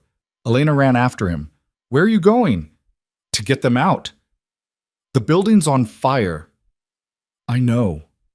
Roman's eyes met hers, and Elena saw something in them she'd never seen before. Fear. Not for himself, for the people trapped inside. "This is Hale's response. He's trying to draw me out, force me to make a mistake. But I can't leave them." "Then I'm coming with you." "Absolutely not." "You said we're partners." Elena grabbed his arm. "That means I don't get to watch from the sidelines when things get dangerous." Roman looked at her for a long moment. Then he nodded once, sharp and final. "Stay close to me. Do exactly as I say. And if I tell you to run, you run. Understood?" "Understood."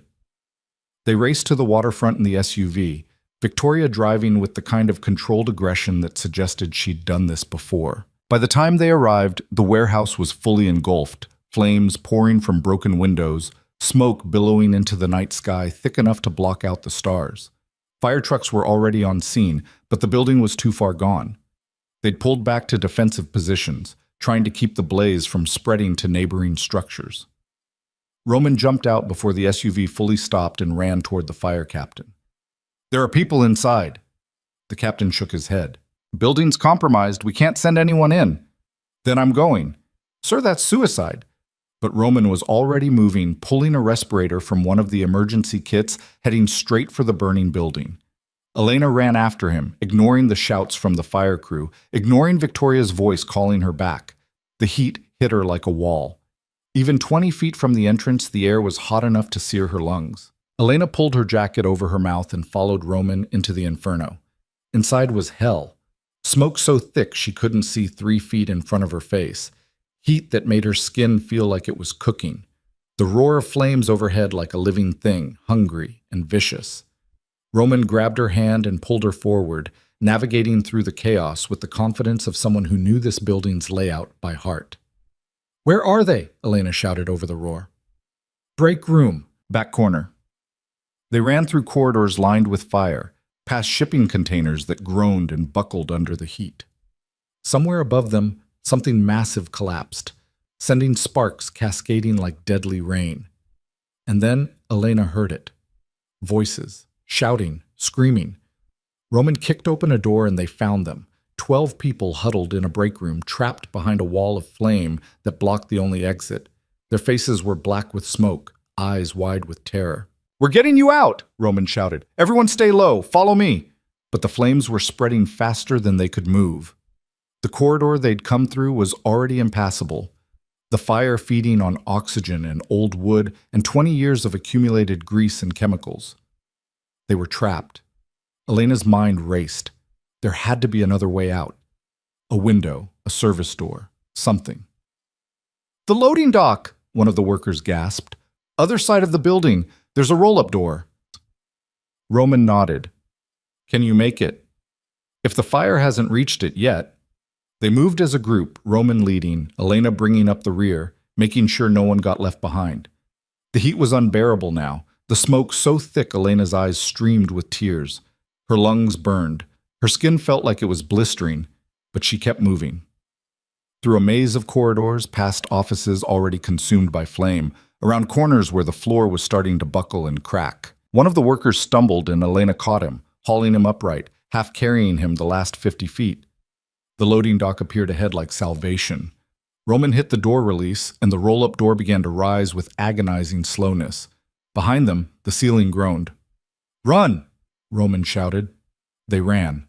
All 14 of them, sprinting for the opening as the building came apart behind them. Elena felt the floor shift beneath her feet, felt the heat of flames at her back. She dove through the opening just as a support beam crashed down exactly where she'd been standing. Outside, the night air felt like ice against her scorched skin. Elena collapsed on the pavement, coughing so hard she thought her lungs might tear apart. Around her, the workers were doing the same, coughing, crying, but alive. All of them. Alive. Roman appeared beside her, his face black with soot, his jacket smoking. He pulled her to her feet and checked her over with hands that shook slightly. "You're insane," he said. "So are you." And then he kissed her. Hard and desperate, and tasting like smoke and fear and the kind of relief that comes from surviving something that should have killed you both. Elena kissed him back, her hands fisting in his ruined jacket, her entire body shaking with adrenaline and terror and something else entirely. When they finally broke apart, the warehouse was still burning behind them, flames reaching toward the sky like grasping fingers. But everyone had made it out. Every single person. Roman looked at the burning building, then back at Elena, and something shifted in his expression. Something final. "Hell just made his last mistake," he said quietly. And Elena knew, with absolute certainty, that the war had truly begun. The paramedics wanted to take Elena to the hospital. She refused. "I'm fine," she insisted, waving away the oxygen mask they kept trying to press into her hands. Her voice was hoarse from smoke. Her clothes were ruined, and she was pretty sure she'd lost at least one layer of skin from the heat. But none of that mattered. Not when Roman was already on his phone, orchestrating a response that would reshape the entire city before dawn. "You're not fine," Victoria said, appearing beside her with a blanket that Elena hadn't asked for. "You ran into a burning building." "So did Roman." "Roman's insane. You don't have that excuse." But Victoria's voice was almost gentle as she draped the blanket around Elena's shoulders. "At least sit down before you fall down." Elena sat on the bumper of a fire truck and watched the warehouse burn. Firefighters had given up trying to save it and were focused on containment now, keeping the flames from spreading to the neighboring buildings. But Roman's facility was lost. Everything inside, equipment, inventory, records, all of it reduced to ash and twisted metal. Hail had struck a devastating blow, and Roman was going to make him pay for it in blood. Elena could see it in the way Roman moved through the chaos, his phone pressed to his ear, his voice low and lethal as he gave orders to people she couldn't see. This wasn't the careful, calculated man who'd watched her from a diner booth for 6 months. This was someone else entirely. Someone forged in fire and fury. Someone who'd spent years building an empire and wouldn't let it burn without taking everything down with him. "How bad is it?" Elena asked when Roman finally ended his call and came to stand beside her. "Bad enough." Roman's jaw was tight. That warehouse was a front for legitimate shipping operations. Everything inside was legal, documented, insured. Hale torched it anyway, just to send a message. What message? That he's willing to burn the whole city down if that's what it takes to break me. Roman's eyes were cold and distant. He's gambling that I'll back down to prevent collateral damage. Civilian casualties, public attention. Will you? Roman looked at her then, really looked at her, and Elena saw something in his eyes that made her understand exactly how dangerous he truly was. No, he said simply. Because the moment I show weakness, Hale wins. And everyone I've been protecting, you, my people, everyone who depends on me for safety, becomes a target. So I'm going to finish this tonight. How? By giving the federal investigators everything they need to take Hale apart piece by piece. Roman pulled out his phone and showed Elena a series of files, financial records, shipping manifests, communications logs. I've been collecting evidence against Hale for years. Insurance, in case I ever needed leverage. Now I'm giving it all to the FBI. Elena's eyes widened. You're cooperating with the feds? I'm pointing them at a bigger fish and stepping out of the way while they feed. Roman's smile was sharp and humorless. Hale's operation is built on a foundation of corruption, bribes, blackmail, fraud. Once the investigators start pulling threads, the whole thing will unravel. His partners will turn on him to save themselves. His assets will be frozen. His protection will evaporate. And he'll spend the rest of his life in a federal prison. What about you? Won't they investigate your operation too? They already are. Have been for years. Roman pocketed his phone. The difference is that my organization is clean enough to survive scrutiny. Hale's isn't. That's why he's been trying to force me out. Because he knows that in a fair fight under legal examination, I win. Elena tried to process that. So you're not actually a criminal? I operate in gray areas. Import-export, logistics, private security. Some of it's questionable. None of it's prosecutable. Roman's expression softened slightly. I learned a long time ago that the best way to survive in this world is to stay just legal enough that the authorities consider you more useful than dangerous. And Hale never learned that lesson. Hale got greedy, started cutting corners, making deals with people he shouldn't have trusted, leaving evidence scattered across 3 continents. All I'm doing is collecting it and putting it in the right hands. A black sedan pulled up to the curb, federal plates clearly visible even in the firelight. 2 agents in suits stepped out, their expressions professionally neutral. Roman walked over to meet them, and Elena watched as he handed over a thick envelope that probably contained enough evidence to end Marcus Hale's entire world. The conversation lasted less than 5 minutes. The agents took the envelope, asked a few questions that Roman answered with the ease of someone who'd rehearsed this moment 1,000 times, and then got back in their car and drove away. Just like that. No drama. No arrests. Just the quiet, methodical destruction of a criminal empire executed with the precision of a surgical strike. Roman returned to Elena and helped her to her feet. We need to move. Hale's going to know something's wrong the moment the feds start making arrests, and he'll come after the people he thinks betrayed him. Meaning us. Meaning you. Roman's hand tightened on her arm. I can defend myself. You can't. So you're going somewhere safe until this is over.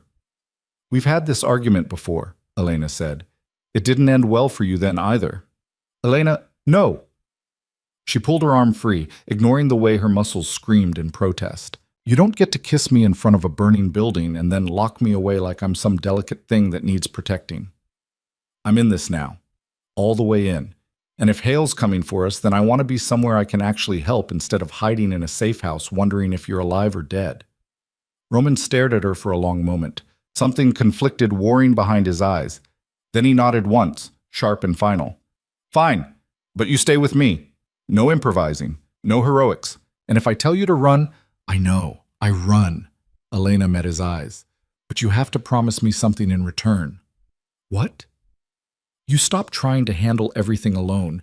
You stop making decisions without telling me. And you stop acting like keeping me safe is the only thing that matters. Elena's voice was steady, certain. Because I didn't survive that fire just to become another burden you have to carry.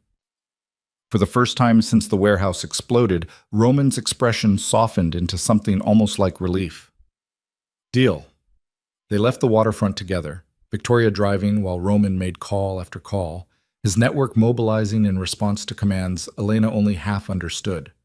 By the time they reached the penthouse, the sun was starting to rise over Brooklyn, painting the sky in shades of orange and red that reminded Elena too much of fire. Inside, the penthouse was a hive of controlled activity. People she'd never seen before moved through the space with purposeful efficiency, setting up computers, monitoring police scanners, tracking movements across the city in real time. This was Roman's war room, and Elena was standing in the center of it. "Status," Roman said to a young man hunched over a laptop. "Hale's in the wind. Left his club 20 minutes after the warehouse fire. We're tracking his vehicle, but he's moving erratically. Probably knows he's being followed." "What about his lieutenants?" "3 arrested already. FBI's moving fast, hitting multiple locations simultaneously. Hale's entire command structure is collapsing." Roman nodded, his expression grim with satisfaction. "And our exposure?" "Minimal. The feds are focused on Hale's organization. Your name hasn't come up in any of the warrants." "Good. Keep monitoring. I want to know the moment Hale surfaces." The young man nodded and returned to his laptop, fingers flying across the keyboard. Victoria approached with 2 cups of coffee, handing one to Elena. "You should eat something. When's the last time you had food?" Elena tried to remember and came up blank. "Yesterday? Maybe?" "Definitely yesterday." Victoria steered her toward the kitchen. "Come on, you're no good to anyone if you pass out from low blood sugar." The kitchen was all marble and stainless steel, the kind of space that looked like it had never been used for actual cooking. Victoria opened the refrigerator and pulled out ingredients with the efficiency of someone who'd done this before. Eggs, cheese, vegetables that probably cost more than Elena's weekly grocery budget. "You don't have to," Elena started. "Shut up and sit down." Victoria cracked eggs into a bowl. "Roman's going to be useless for the next few hours. Someone needs to make sure you don't collapse." Elena sat at the counter and watched Victoria cook, her mind still spinning from everything that had happened in the last 12 hours. The club, Hale, the fire, Roman's kiss, the federal agents. It all felt surreal, like watching a movie of someone else's life. "How long have you worked for Roman?" Elena asked. 4 years. Victoria whisked the eggs with practiced efficiency. "I was head of security for a company he acquired. He offered me a job. I took it." "Why?" "Because he pays well, doesn't lie to his people, and actually gives a damn whether they live or die." Victoria poured the eggs into a hot pan. "That's rarer than you'd think in this business." "What business exactly?"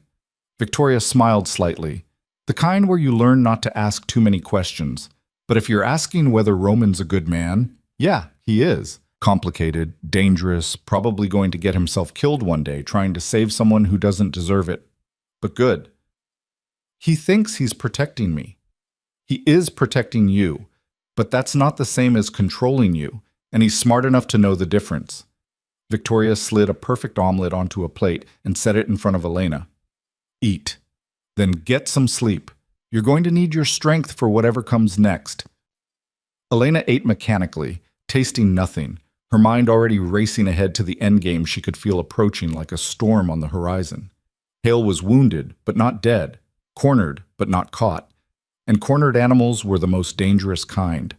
She finished eating and found Roman standing by the windows, staring out at the city with the kind of intensity that suggested he was trying to will it into submission through sheer force of concentration. "You should sleep," Elena said. "Can't. Not until I know where Hale is." "Victoria said he's in the wind." "Victoria's optimistic. I know Hale. He's not running. He's planning his next move." Roman's reflection in the glass looked haunted. "He knows his empire's falling apart. Knows the feds have enough evidence to put him away for life. So he's got nothing left to lose." "What does that mean?" "It means he's going to come for me directly. One last attempt to take me down before they drag him away in handcuffs."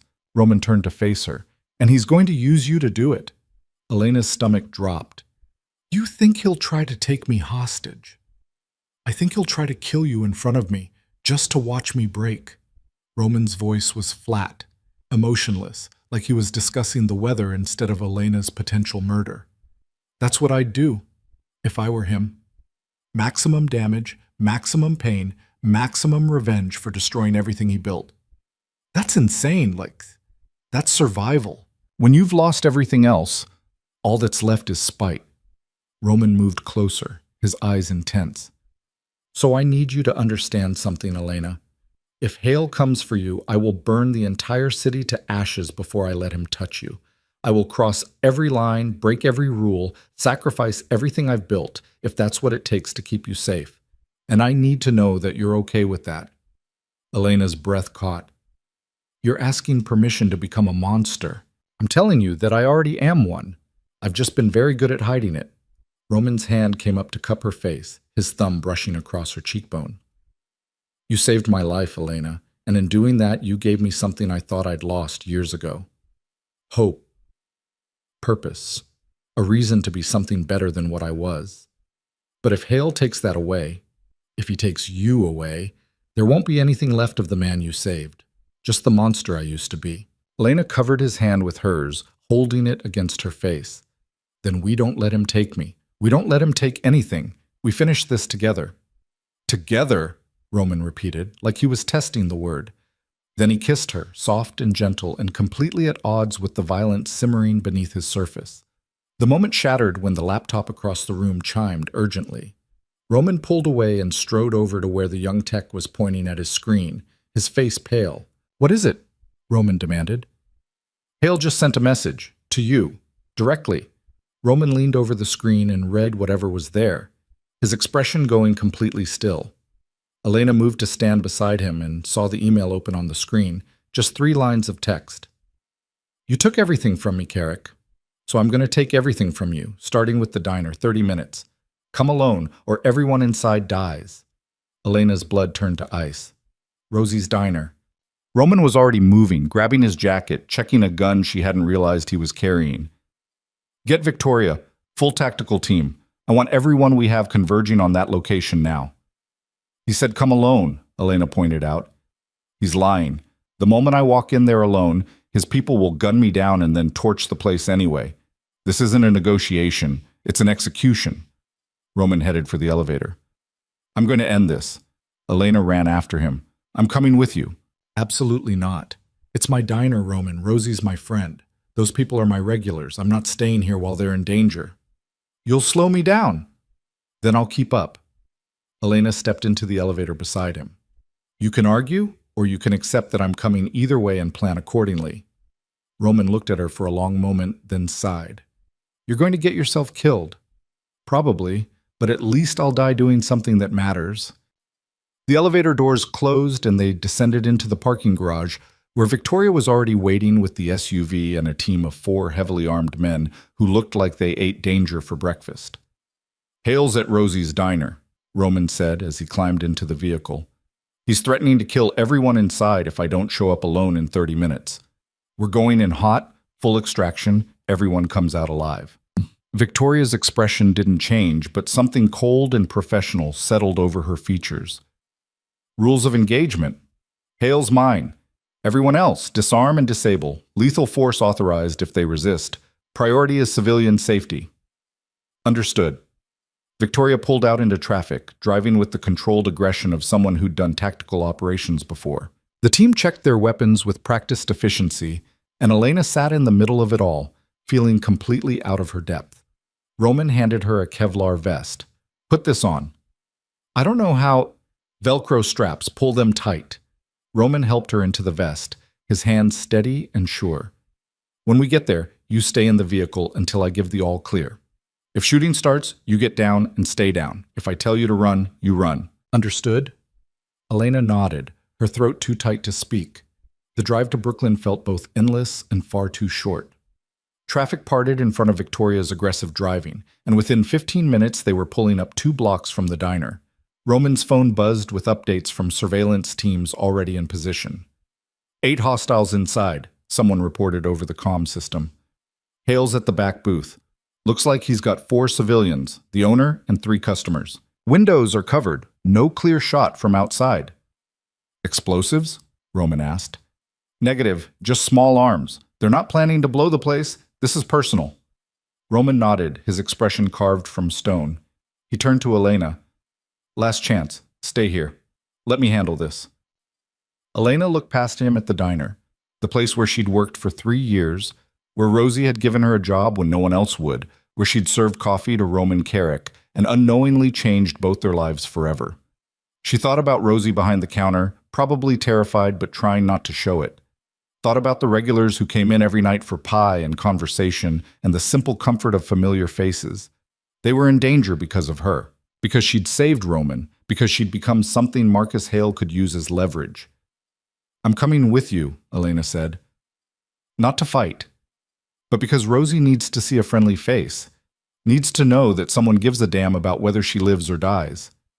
Roman studied her for a long moment, then nodded. "Stay behind me. Do exactly what I say." "And Elena?" His voice softened. "If something happens to me, you run. Don't try to be a hero. Just run." "Nothing's going to happen to you. Promise me anyway." Elena promised, hating every word.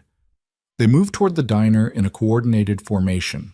Roman in front, Elena directly behind him, Victoria and the team flanking them with weapons ready. The street was eerily quiet, civilians already evacuated by Roman's people under the guise of a gas leak. Smart, kept bystanders clear without alerting Hale that something was wrong. Roman stopped at the diner's front door. Through the covered windows, Elena could see shadows moving inside. Hale's people, probably watching the street, waiting for Roman to walk into their trap. "On my signal," Roman said quietly into his comm. Then he looked at Elena one last time. "Stay close." He opened the door and stepped inside. The diner looked exactly the same as it always did. Cracked vinyl booths, chipped formica counters, the smell of coffee and grease that had soaked into the walls over decades. But now it felt like a tomb. Hale's men were positioned throughout the space, guns visible, their faces hard and professional. And there, in the back booth that used to be Roman's, sat Marcus Hale with Rosie beside him and a gun pressed to her head. Rosie's eyes met Elena's across the diner, wide with fear but also relief. She was alive. They were all alive. For now. "Roman Carrick," Hale said pleasantly, like they were meeting for coffee instead of a hostage situation. "Right on time. And you brought the girl. How considerate." "Let them go, Hale. This is between us." "Is it?" "Because from where I'm sitting, this is very much about her." Hale's gun didn't waver from Rosie's temple. "You destroyed my empire for this waitress. Burned everything I built just to protect someone who means nothing in the grand scheme of things. That's not business, Roman. That's emotion. Weakness. It's called having principles. You should try it sometime." Hale laughed, the sound brittle and wrong. "Principles. Is that what you call it?" "I call it stupidity. You could have walked away. Could have let me have the girl, avoided all this unpleasantness. But no, you had to play hero, had to prove you were better than me." "I don't have to prove anything. You did it for me the moment you decided to threaten innocent people." "Innocent?" Hale's smile was vicious. "There's no such thing. Everyone's guilty of something. This woman—" He pressed the gun harder against Rosie's head. "Probably cheats on her taxes. These customers probably have parking tickets they haven't paid. The girl you're trying to save probably jaywalks every day of her life. Nobody's innocent, Roman. We're all just choosing which rules to break." "Let them go," Roman repeated, his voice deadly calm. "Take me instead. That's what you want, isn't it? Revenge? Make it personal. Put the gun to my head and pull the trigger. But let the civilians walk." Hale pretended to consider it. "Tempting, but I think I'll keep them right where they are. Insurance, you understand. Because the moment I let them go, your people outside are going to put a bullet in my head. This way, everyone stays nice and civil." Elena's heart was hammering so hard she thought it might crack her ribs. She could see the calculation in Hale's eyes, the cold math of a man who'd already decided how this ended. He was going to kill them all. Rosie, the customers, Roman, Elena, everyone who'd played a part in his downfall was going to die in this diner, and there was nothing any of them could do to stop it, unless someone broke the rules. Elena stepped forward, away from Roman's protective shadow. "Wait," she said. "If you want revenge, take it from me. I'm the one who saved Roman. I'm the reason all of this started. So let everyone else go and we'll call it even." "Elena, no," Roman started, but Hale was already smiling. "Now that's interesting. The girl has more courage than you do, Roman, or less sense. Hard to tell the difference sometimes." "I'm serious," Elena said, forcing her voice to stay steady. "You let Rosie and the customers walk out that door, and I'll stay. No resistance, no tricks, just me for them. Hale's eyes gleamed with malicious pleasure. And what makes you think your life is worth 3 strangers? Because it's the one thing Roman values more than his empire. You said it yourself, he destroyed everything to protect me. So take me, hurt me, kill me if that's what you need. But let the innocent people go first. Roman moved to grab her, but Elena was already walking toward Hale, her hands raised, showing she wasn't a threat. Behind her, she could hear Victoria's voice in Roman's ear, probably telling him to take the shot, to end this before Elena got herself killed. But Roman didn't move. He just watched Elena walk into the lion's den with an expression that looked like his heart was being torn from his chest. Elena reached the booth and stood directly in front of Hale, close enough that she could see the tiny flecks of gold in his eyes, could smell the expensive cologne that probably cost more than her monthly rent used to. "Let them go," she said quietly. "Please." Hale studied her for a long moment. Then he pulled the gun away from Rosie's head and gestured toward the door. "Go, all of you. Run along before I change my mind." Rosie didn't move. "Elena, go," Elena said firmly. "I'll be fine. Just go." Rosie stood slowly, her eyes locked on Elena's, trying to communicate something that Elena couldn't quite read. Then she and the other customers moved toward the door, walking past Roman, who looked like a statue carved from ice and fury. The moment they were outside, Hale's men closed in, 4 of them, guns raised, surrounding Elena and Roman in a tight circle. Hale stood and stretched like someone who'd been sitting too long. "Well," he said pleasantly, "now that we've dispensed with the unnecessary witnesses, shall we get down to business?" "You said you'd let her go," Roman said, his voice deadly quiet. "I said I'd let them go. Them being the waitress and the customers. I never said anything about your girlfriend here." Hale smiled. "She walked into my trap voluntarily. That makes her fair game." Elena's stomach dropped as she realized just how badly she'd miscalculated. Hale had never intended to honor any deal. He'd just wanted the other hostages gone so he could focus all his attention on destroying the 2 people who mattered most. "Last chance, Hale," Roman said. "Walk away now. Disappear. Leave the country. I'll give you a 12-hour head start before I tell the feds where to find you." "Generous, but I think I'll pass." Hale nodded to his men. "Kill them both. Make it slow." The gunmen raised their weapons, and all hell broke loose. The windows exploded inward as Victoria's team came through in a coordinated breach, flashbangs turning the world white and deafening. Elena hit the floor as bullets started flying, her hands over her head, trying to make herself as small as possible. Above her, Roman moved with lethal precision. He'd already drawn his gun and put 2 rounds into the nearest gunman before the man could even turn. Victoria came through the window like an avenging angel, her weapon tracking and firing in controlled bursts that dropped another of Hale's men. The diner had become a war zone. Elena crawled behind the counter, trying to get to cover, her ears ringing from the gunfire and flashbangs. She could hear Roman shouting orders, could hear return fire from Hale's remaining men, could hear the sickening sound of bullets punching through walls and glass and human bodies. Then sudden silence. Elena peered over the counter. 3 of Hale's men were down.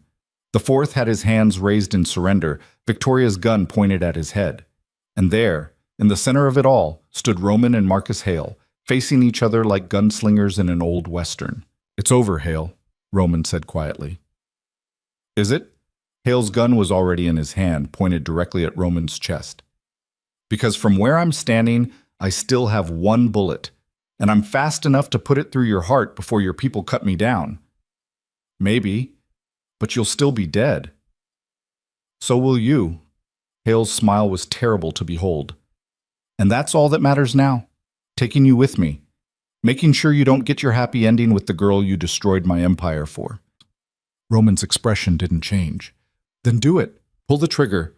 But know that the moment you do, Elena walks out of here alive and free, and everything you did, every threat, every scheme, every desperate move, will have been for nothing." Hale's hand trembled slightly on the gun. And Elena saw her moment. She grabbed the coffee pot from behind the counter, still hot from the morning's brew, and threw it directly at Hale's face. Hale screamed, his gun hand jerking up reflexively as boiling coffee hit his eyes. Roman moved instantly, closing the distance and striking Hale's wrist with enough force to send the gun clattering across the floor. Victoria was there in a heartbeat, forcing Hale to the ground, her knee in his back and her gun pressed to his skull. "Don't move," she said calmly. "I've been waiting for an excuse all night." It was over. Just like that. Marcus Hale lay on the filthy diner floor, his face blistered from coffee burns, his empire in ruins, his freedom measured in the seconds before federal agents arrived to take him into custody. All his power, all his schemes, all his carefully constructed control had collapsed in the space of a single night. And Elena stood behind the counter, still holding an empty coffee pot, her whole body shaking with adrenaline and relief and the sudden understanding that she'd survived something that should have killed her. Roman was beside her in an instant, his hands on her face, checking for injuries, his eyes wild with something that looked almost like panic. "Are you hurt? Elena, talk to me. Are you hurt?" "I'm okay. Her voice broke. "I threw coffee at him." "You threw coffee at a man pointing a gun at me. It was all I had." And then Roman was laughing. Actual laughter, raw and relieved and completely inappropriate for a crime scene. He pulled Elena into his arms and held her like she might disappear if he let go, his face buried in her hair. "You're insane," he said into her hair, "completely insane, and I'm so glad you're alive." Elena clung to him, her hands fisted in his jacket, letting herself shake now that the danger was past. Around them, Victoria's team was securing the scene, calling in the authorities, making sure Hale's people were disarmed and restrained. But all Elena could focus on was Roman's heartbeat against her cheek, steady and strong and alive. They'd survived. Both of them. Against all odds and reasonable expectations, they'd actually survived. Sirens wailed in the distance, growing closer. Federal agents would be here soon to take Hale into custody, to collect evidence, to ask questions that Roman would answer with the careful precision of someone who'd prepared for this moment. But for now, in the wreckage of Rosie's diner with the taste of smoke still in her lungs and coffee splattered across the floor, Elena let herself believe that maybe, just maybe, the worst was finally over. The federal agents arrived exactly 7 minutes after Hale hit the floor. Elena watched from the diner's doorway as they swarmed the scene with the practiced efficiency of people who'd done this 1,000 times before. Marcus Hale was hauled to his feet, his face still red and blistered from the coffee burns, his hands cuffed behind his back with enough force to make him wince. The man who'd orchestrated her terror for 8 months, who'd bought pieces of her life like she was something to be owned, looked small now, diminished, just another criminal being processed through a system that would grind him down to nothing. "Elena Vale?" One of the agents approached her, his badge glinting in the morning light. "I'm Special Agent Morrison. I need to ask you a few questions about what happened here." Elena glanced at Roman, who nodded once. Permission, or maybe just acknowledgement that this was part of the price they'd have to pay for survival. She spent the next 2 hours giving her statement, told them about the stalker, about Roman's protection, about Hale's threats, and the fire and the hostage situation that had nearly ended with everyone dead. The agents listened with expressions that gave away nothing, taking notes on tablets and occasionally asking questions that felt designed to catch inconsistencies. But Elena had nothing to hide, not anymore. When they finally let her go, dawn had fully broken over Brooklyn. The diner was a crime scene now, yellow tape cordoning off the entrance, forensic teams photographing bullet holes and blood spatter, and the shattered windows that Victoria's team had breached through. Rosie stood across the street with the other customers who'd been held hostage, wrapped in emergency blankets and talking to victim advocates who'd appeared with the kind of speed that suggested Roman had called them in. Elena walked over to her friend, suddenly unsure what to say. How did you apologize for bringing a war into someone's livelihood? How did you explain that their diner had become ground zero for someone else's revenge? But Rosie just pulled her into a fierce hug. "Don't you dare apologize," Rosie said into Elena's hair. "Don't you dare. That man was a monster, and you stopped him. That's all that matters." "Your diner can be fixed. You can't be brought back from the dead." Rosie pulled away and held Elena at arm's length, studying her face. "You saved my life in there. Traded yourself for me like it was nothing. So don't apologize. Just promise me you'll never be that stupid again." Elena managed a weak laugh. "I promise." "Good." Rosie squeezed her shoulders one more time, then stepped back. "Now go.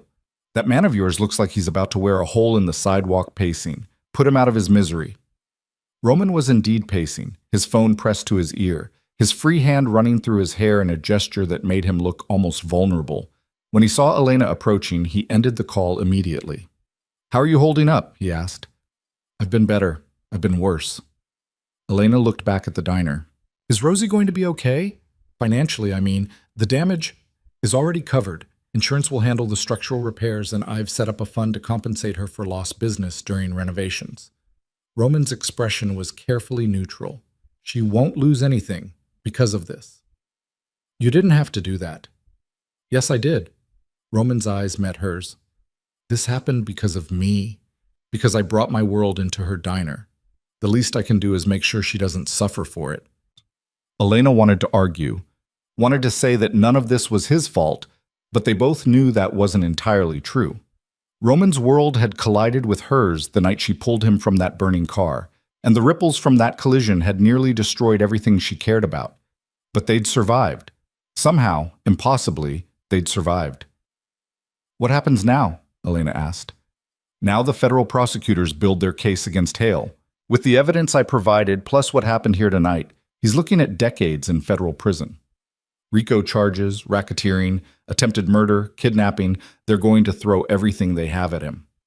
"And you? Will they investigate you too?" Roman's smile was thin. "They've been investigating me for years. But like I said, my operation is clean enough to survive scrutiny. I'll probably have to answer some uncomfortable questions about my relationship with you, about why I was protecting a civilian, about whether there was quid pro quo involved." "Was there?" "No. I helped you because it was the right thing to do." Roman's voice was steady, certain. "Everything else, the feelings, the connection, the fact that I'd burn the world down before letting anyone hurt you, that came later." The words hung in the air between them, heavy with implications neither of them was quite ready to face yet.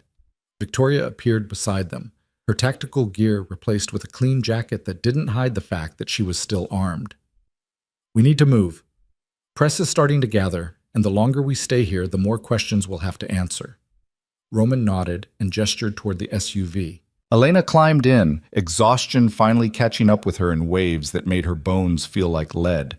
She'd been running on adrenaline for so long that she'd forgotten what it felt like to be just tired, not terrified, not fighting for survival, just bone-deep exhausted. The drive back to the penthouse was quiet. Roman made calls in a low voice, coordinating cleanup and damage control, and a dozen other things Elena didn't have the energy to process. Victoria drove with her usual controlled aggression, navigating morning traffic like it was a combat zone. When they finally reached the penthouse, Roman's war room was mostly empty. The laptops were dark. The tactical teams had dispersed. All that remained was the aftermath. Empty coffee cups and scattered papers, and the faint smell of cordite that had somehow made it back with them. "You should sleep," Roman said, guiding Elena toward the bedroom. "So should you." "I will, eventually." But they both knew he was lying.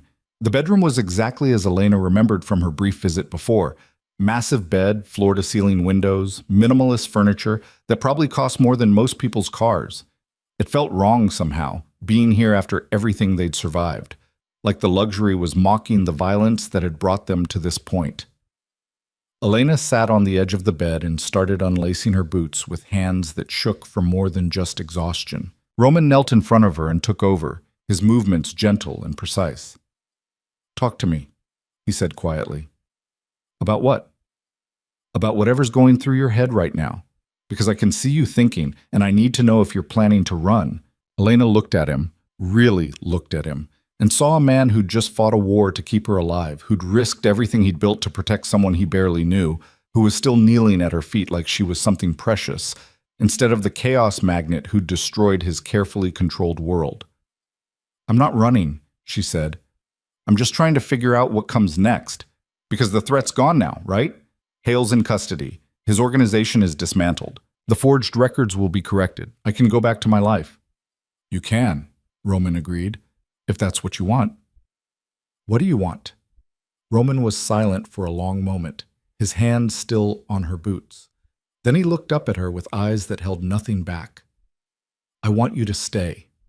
Not because you owe me anything, or because you need protection, or because you're caught up in the aftermath of something neither of us planned. I want you to stay because you want to be here. Because being near you makes me feel like maybe I'm not just the sum of all the terrible things I've done. Roman's voice was raw, honest, in a way Elena had never heard before. But I'm not going to ask you to live in my world if it's not what you want. You deserve better than shadows and secrets and the constant threat of violence. Elena reached out and cupped his face in her hands, feeling the rough stubble along his jaw, the warmth of his skin, the slight tremor that suggested he was just as scared as she was about what happened next. "What if I don't want better?" she asked. "What if I want messy and complicated and real? What if I want you, exactly as you are, shadows and secrets and all?" Roman's eyes closed briefly, like her words had physically impacted him. "Then I'm the luckiest bastard alive, or the most foolish. Probably both." Roman stood and pulled Elena to her feet, then into his arms, holding her like she was the only solid thing in a world that had tried to tear them apart. "Sleep. We'll figure out the rest when you wake up." But Elena didn't want to sleep. She wanted to stay in this moment, suspended between the violence of the past and the uncertainty of the future, where the only thing that mattered was Roman's heartbeat against her cheek and the simple fact that they were both still breathing.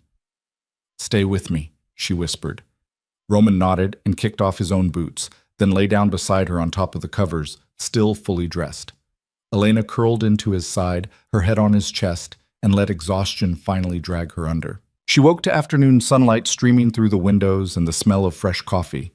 Roman was gone, but she could hear voices in the other room, his and Victoria's, discussing something in tones too low for Elena to make out. She found them in the kitchen, both hunched over a laptop showing what looked like legal documents. "What's happening?" Elena asked. Victoria looked up first. "Good, you're awake. We need your signature on some paperwork." "What paperwork?" Roman gestured to the screen. "The forged records Hale created are being corrected. Your apartment building, your bank accounts, your employment history. Everything's being transferred back to legitimate ownership or deleted entirely. But we need your authorization to proceed with some of the corrections." Elena sat down and scanned the documents. They were dense with legal language, but the core message was clear.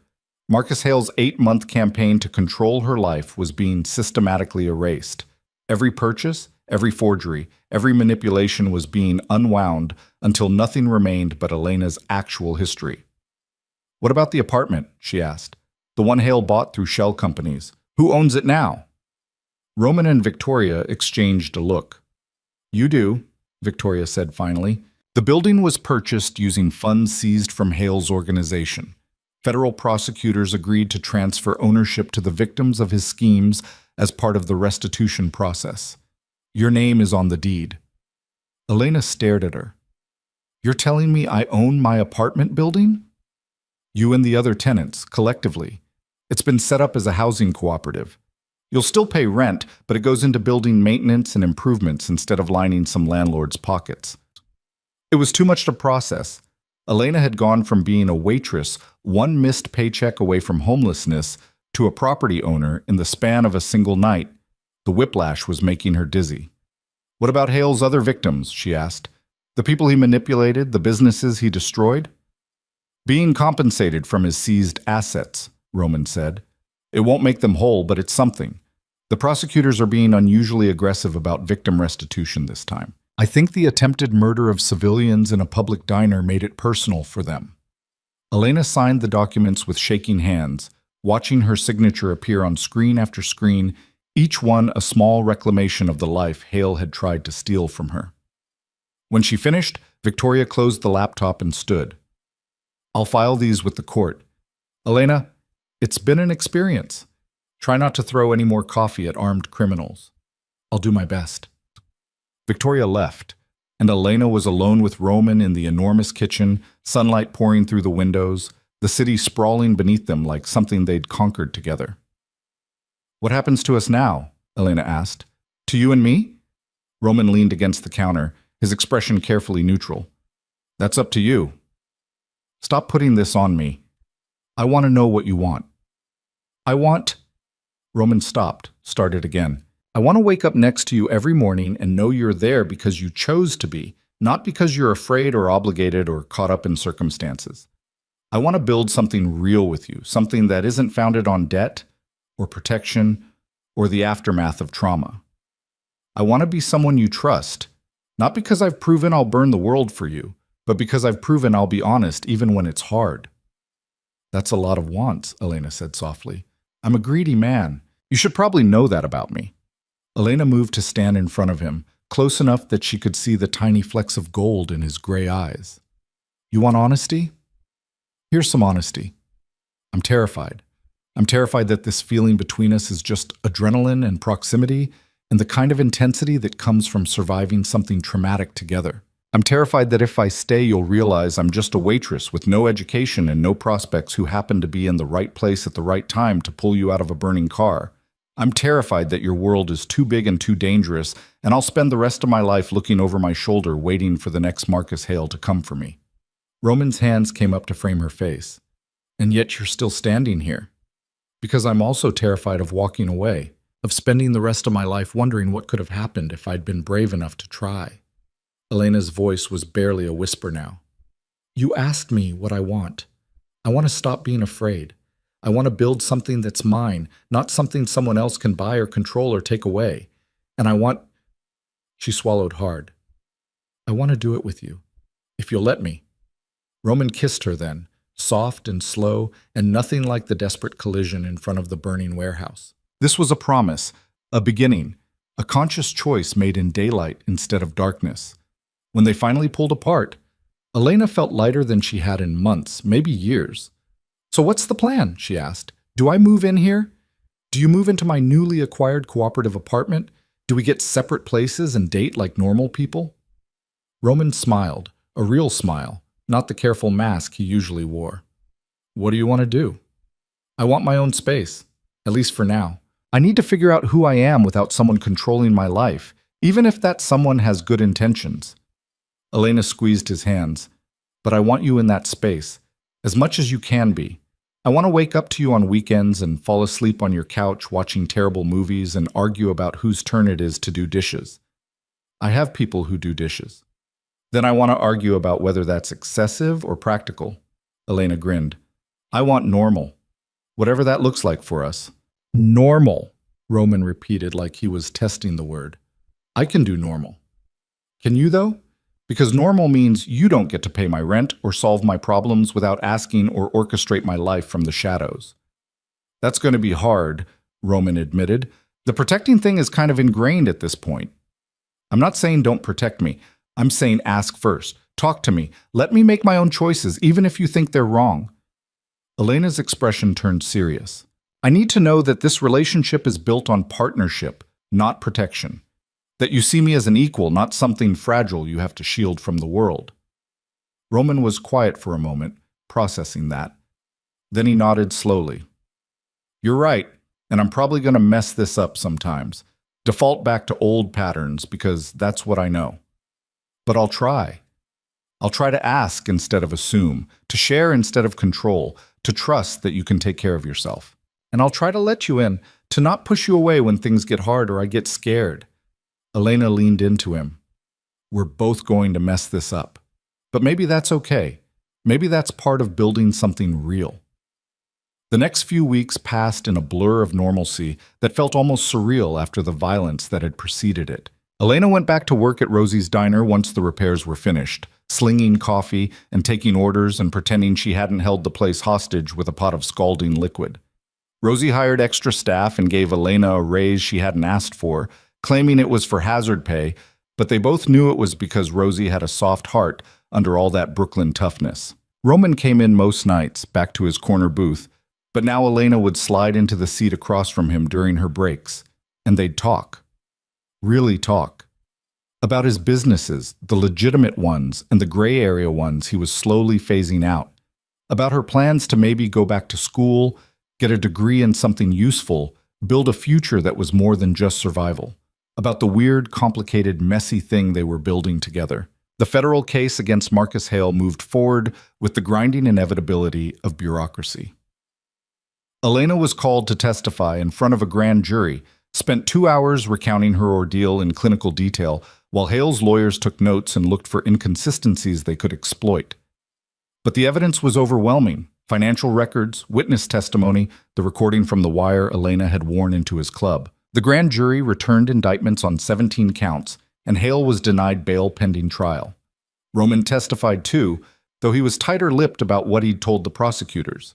Elena suspected he'd traded information about Hale's broader network for immunity on his own gray area operations, but she didn't push.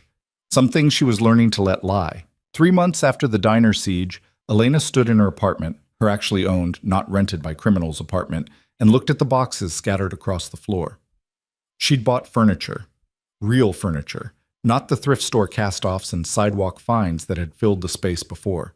Nothing expensive, nothing that screamed money she didn't have, just solid, comfortable pieces that felt like home. Roman was helping her assemble a bookshelf, his expensive suit jacket draped over a chair, his sleeves rolled up to reveal forearms that Elena had discovered were surprisingly distracting.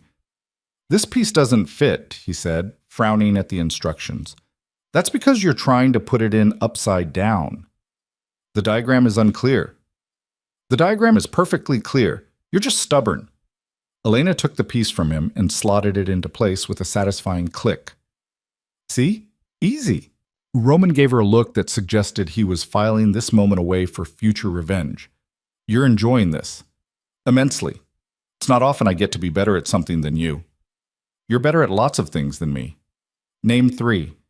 Making terrible coffee, throwing scalding liquid at armed criminals, and walking into dangerous situations with absolutely no plan." Elena threw an Allen wrench at him. He caught it without looking and grinned, that rare, genuine smile that still made her heart stutter. They finished the bookshelf as the sun set over Brooklyn, painting the sky in shades of orange and pink that reminded Elena of fire, but no longer filled her with terror. Just memory. Just history. Just the price they'd paid to get here. "Stay tonight," Elena said, as they stood back to admire their handiwork. "I was planning to." "No, I mean stay. Officially. Bring some of your things over. Keep a toothbrush here. Stop pretending you're just visiting." Roman turned to look at her, something unreadable in his expression. "You sure?" "I'm sure. We've been doing this dance for 3 months now. You're here most nights anyway. Might as well make it official." "Elena, if we do this, if I move even part of my life into your space, I need you to promise me something." "What?" "That you'll tell me if it's too much. If you need space, if you need time alone, if you need me to back off. Because I meant what I said about not controlling your life, but I'm still learning how to do that. And I need you to help me." Elena moved to stand in front of him, taking his hands in hers. "I promise. And you have to promise me something too. Anything. No more secrets. Not about your business, not about threats, not about anything that might come back to hurt us. We're partners now. That means full transparency, even when it's uncomfortable." Roman was quiet for a moment, and Elena could see him weighing his words carefully. "I can't promise there won't be things I need to keep confidential for business reasons. People trust me with information I can't share, but I can promise that anything that affects you, anything that might put you in danger or change your life, those things I'll tell you about, even if it's hard. That's all I'm asking." "Then yes, full transparency on anything that matters." They sealed it with a kiss, and Elena felt another piece of the foundation they were building click into place. The trial began 6 months after the diner siege. Elena attended every day she could, sitting in the gallery and watching as prosecutors methodically dismantled Marcus Hale's empire in front of a jury. They called witness after witness, victims of his schemes, former employees who'd turned state's evidence, forensic accountants who traced money through labyrinths of shell companies. When Elena was called to testify, she walked to the stand with her head high and told her story without flinching. Told them about the stalking, the threats, the 8 months of manipulation she hadn't even known was happening. Told them about the hostage situation, about Hale's confession that he'd bought her life piece by piece just to use her as leverage. Hale's lawyers tried to make her seem unreliable, tried to suggest she was a willing participant in Roman's criminal enterprise, tried to paint her as a gold digger who'd latched onto a wealthy man and fabricated a story for sympathy. But Elena didn't break. She answered every question with calm precision, maintained eye contact with the jury, And when the defense attorney got particularly aggressive, she simply said, "I pulled a stranger from a burning car because it was the right thing to do. Everything that happened after that was Marcus Hale's choice, not mine." The jury deliberated for 4 days.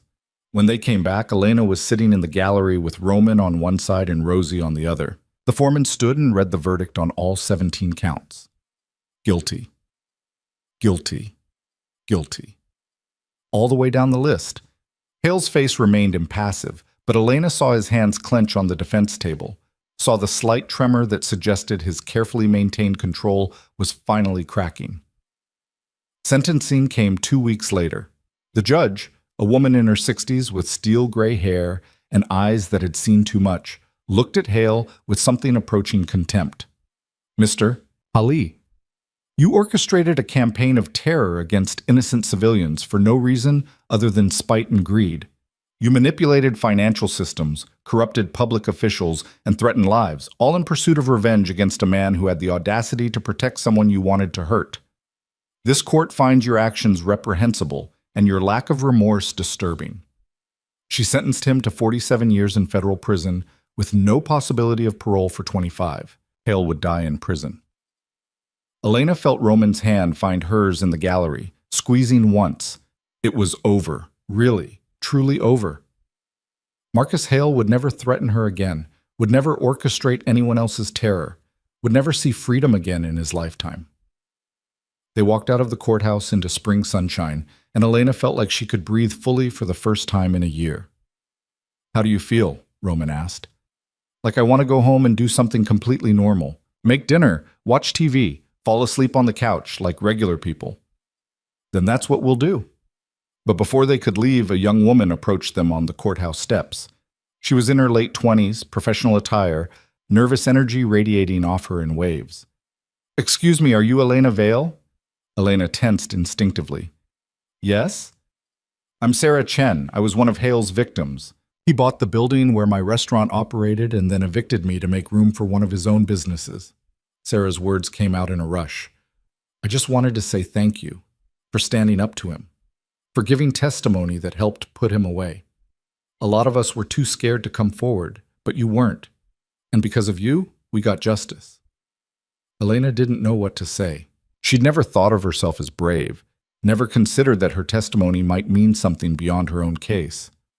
"I'm just glad it's over," she managed. "It is for us. But there are others, people Hale victimized, who are still trying to rebuild. I'm organizing a support network, helping people navigate the restitution process and find resources. If you'd be interested in joining, we could use someone with your experience." Sarah handed Elena a business card, and Elena took it automatically. "I'll think about it," she said. Sarah smiled and walked away, and Elena stood there staring at the card, something shifting in her chest. "You should do it," Roman said quietly. "Do what?" "Help them.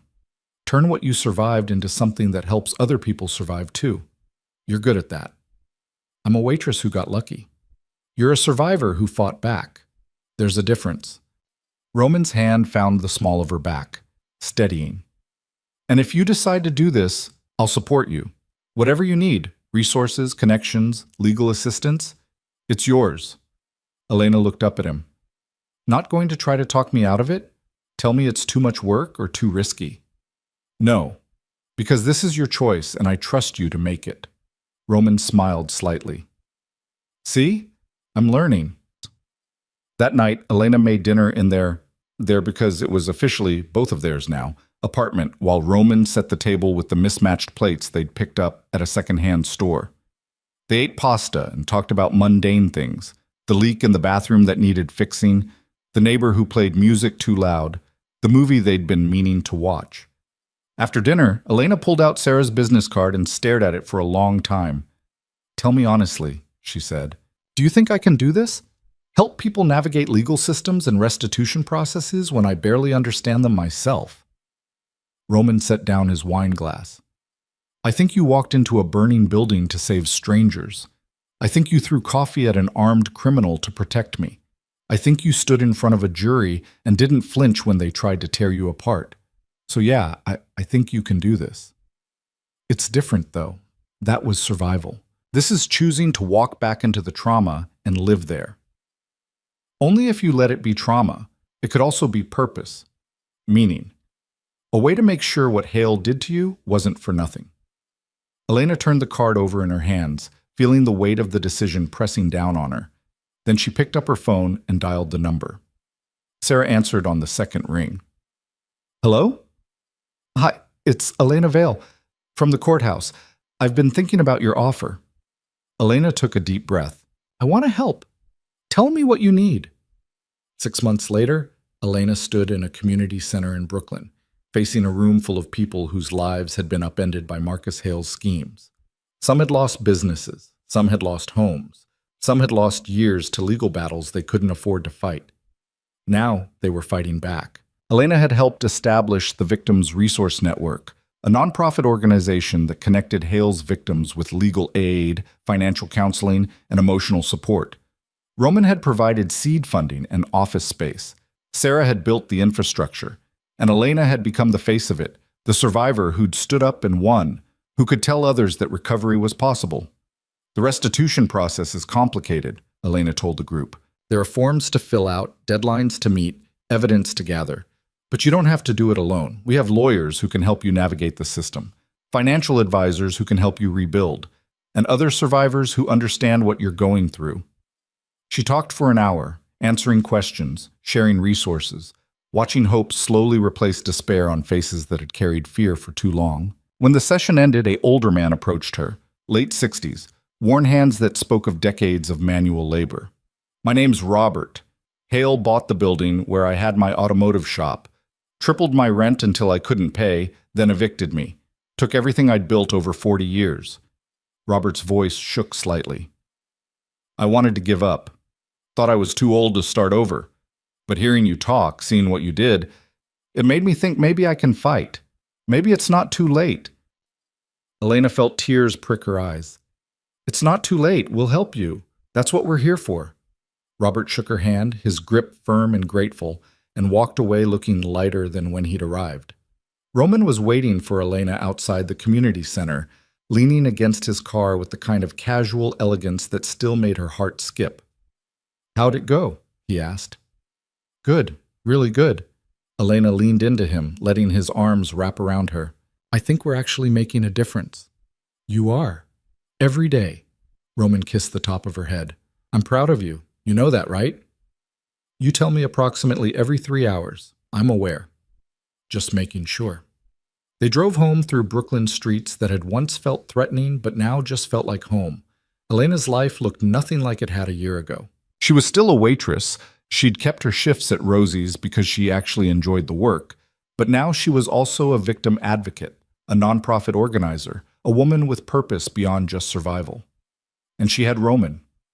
Not the mysterious stranger in the corner booth, not the crime boss orchestrating protection from the shadows, but the man who helped her assemble furniture and did dishes without complaint and supported her choices even when they scared him. They'd built something real together, something messy and imperfect and completely theirs. That night, Elena stood on the balcony of their apartment, looking out at the city lights. Roman joined her, sliding his arms around her waist from behind. What are you thinking about? He asked. How different everything is now. How a year ago I was just trying to survive, and now I'm actually living. Any regrets? Elena thought about it honestly. Thought about the terror and the trauma, and the night she still woke up from nightmares about fire and guns and voices threatening to erase her from existence. Thought about the scars that would probably never fully heal. But she also thought about the people she'd helped, the lives she'd touched, the relationship she'd built with a man who'd proven that love could be fierce and protective without being controlling. No, she said finally. No regrets, because even the hard parts led me here, to this moment, to you, to a life that feels like mine. Roman tightened his arms around her. I love you. I don't think I've actually said that yet. You haven't, but I knew. I love you, Roman repeated like he was making up for lost time. I love your courage and your stubbornness and the way you throw coffee at people who threaten me. I love that you make me want to be better than I am. I love that you chose to stay even when leaving would have been safer. Elena turned in his arms to face him. I love you too. I love that you've learned to ask instead of assume. I love that you support my choices even when they terrify you. I love that you're trying to build a legitimate life because you want to, not because you have to. I'm still working on that last part. I know, but you're trying. That's what matters. They stood together on the balcony as night fell over Brooklyn. Two people who'd survived fire and violence and the systematic dismantling of their lives, who'd chosen each other not out of obligation or fear, but out of genuine, complicated, hard-earned love. The city stretched out before them, full of possibility and danger, and 1,000 stories being written in apartments and diners and penthouse suites. And somewhere in that vast tapestry of human experience, Elena and Roman had carved out a space that belonged only to them. A space built on honesty instead of secrets, on partnership instead of protection, on the kind of love that didn't erase the scars but made them worth surviving. 3 years later, Elena stood in a brand new community center that bore her name, the Elena Vale Center for Victim Advocacy. Roman had funded it, Sarah ran it, and Elena served on the board, helping to shape programs that supported survivors of financial crimes, intimidation, and manipulation. Marcus Hale was 3 years into his sentence and would die in prison. Rosie's Diner had expanded into a second location, and Rosie had made Elena a partner. Roman's businesses had gone almost entirely legitimate, and the gray areas that remained were shrinking with each passing year. And Elena and Roman were planning a wedding. Nothing big or fancy, just close friends, the people who'd stood beside them through fire and federal trials, and the messy work of building a life together. They'd chosen a small venue in Brooklyn because this borough had witnessed their worst moments and their best ones, and it felt right to make their promises here. The night before the wedding, Elena and Roman sat on the balcony of their apartment, the same balcony where they'd stood 3 years ago and chosen each other despite everything. "Nervous?" Roman asked. "Terrified," Elena admitted, "but not about marrying you. About all the people who are going to be watching, about whether my dress fits right, about whether I'll trip walking down the aisle." "You're going to be perfect. You're biased." "Absolutely, but also correct." Roman took her hand, running his thumb over her knuckles. "Elena, I need to tell you something." Her heart stuttered. "That sounds ominous." "It's not. At least I hope it's not." Roman took a breath.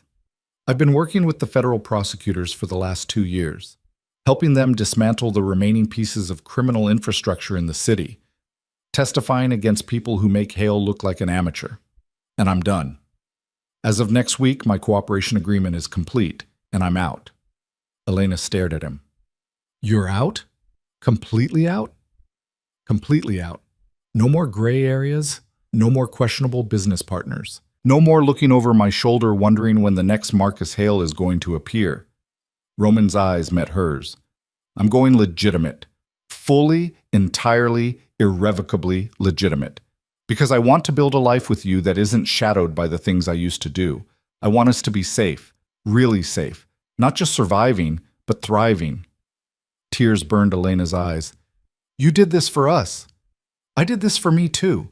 Because you showed me that there's another way to live, that I don't have to be defined by the worst things I've done, that redemption is possible if you're willing to work for it." Elena pulled him into a kiss that tasted like salt and promise, and the future they'd fought so hard to reach. The next day, Elena walked down an aisle lined with people she loved toward a man who'd learned to let her make her own choices, who'd transformed himself because she'd shown him what he could be. And when the officiant asked if she took Roman Carrick to be her husband, for better or worse, in sickness and health, through fire and federal trials and whatever other chaos life threw at them, Elena said yes without hesitation. Because they'd already survived the worst. Everything else was just living. And they'd do it together, as partners, as equals, as two people who'd been forged in flame and emerged stronger on the other side. The reception was held at Rosie's Diner because where else would it be? The place where Roman had watched Elena for months, where she'd whispered her first plea for help, where they'd survived Hale's final desperate attack. The bullet holes had been patched and painted over, the broken windows replaced, but the memory remained. A reminder that love could be born in the most unlikely places. Rosie gave a toast that made everyone laugh and cry in equal measure. Victoria made a speech about Elena's terrible tactical decisions and remarkable survival instincts. Sarah talked about how Elena had turned her trauma into purpose and helped dozens of people rebuild their lives. And Roman stood up and said simply, "Elena saved my life twice. Once when she pulled me from a burning car, and once when she showed me that there was a better way to live. Everything good in my life now exists because she had the courage to help a stranger. I'm going to spend the rest of my life making sure she never regrets it." As the night wore on and the celebration continued, Elena found herself standing outside the diner, looking at the street where she'd once been stalked by strangers, where she'd been terrified and alone and convinced that her life was spiraling beyond her control. Roman joined her, sliding his jacket over her shoulders against the spring chill. "What are you thinking about?" he asked. "About how far we've come, how different everything is." Elena leaned into him. "About how I used to think saving your life was just one moment, one decision. But it wasn't. It was the beginning of saving both our lives, of giving each other permission to be something different than what we'd been." "You think we're saved now?" "I think we're saving each other, every day, in small ways and big ones. And I think that's enough." They stood together in the place where their story had begun, two people who'd survived fire and violence and the systematic destruction of everything they thought they knew about themselves. They'd been broken and rebuilt, scarred and healed, destroyed and remade. And now they stood on the other side of it all, hand in hand, facing a future they'd built together from the ashes of the lives they used to have. No more secrets, no more shadows, no more running from threats they couldn't see. Just two people, loving each other fiercely and honestly, building something real in a world that had tried to tear them apart. And that was more than Elena had ever thought possible on that rain-soaked night when she'd first whispered "help me" across a diner booth and changed both their lives forever.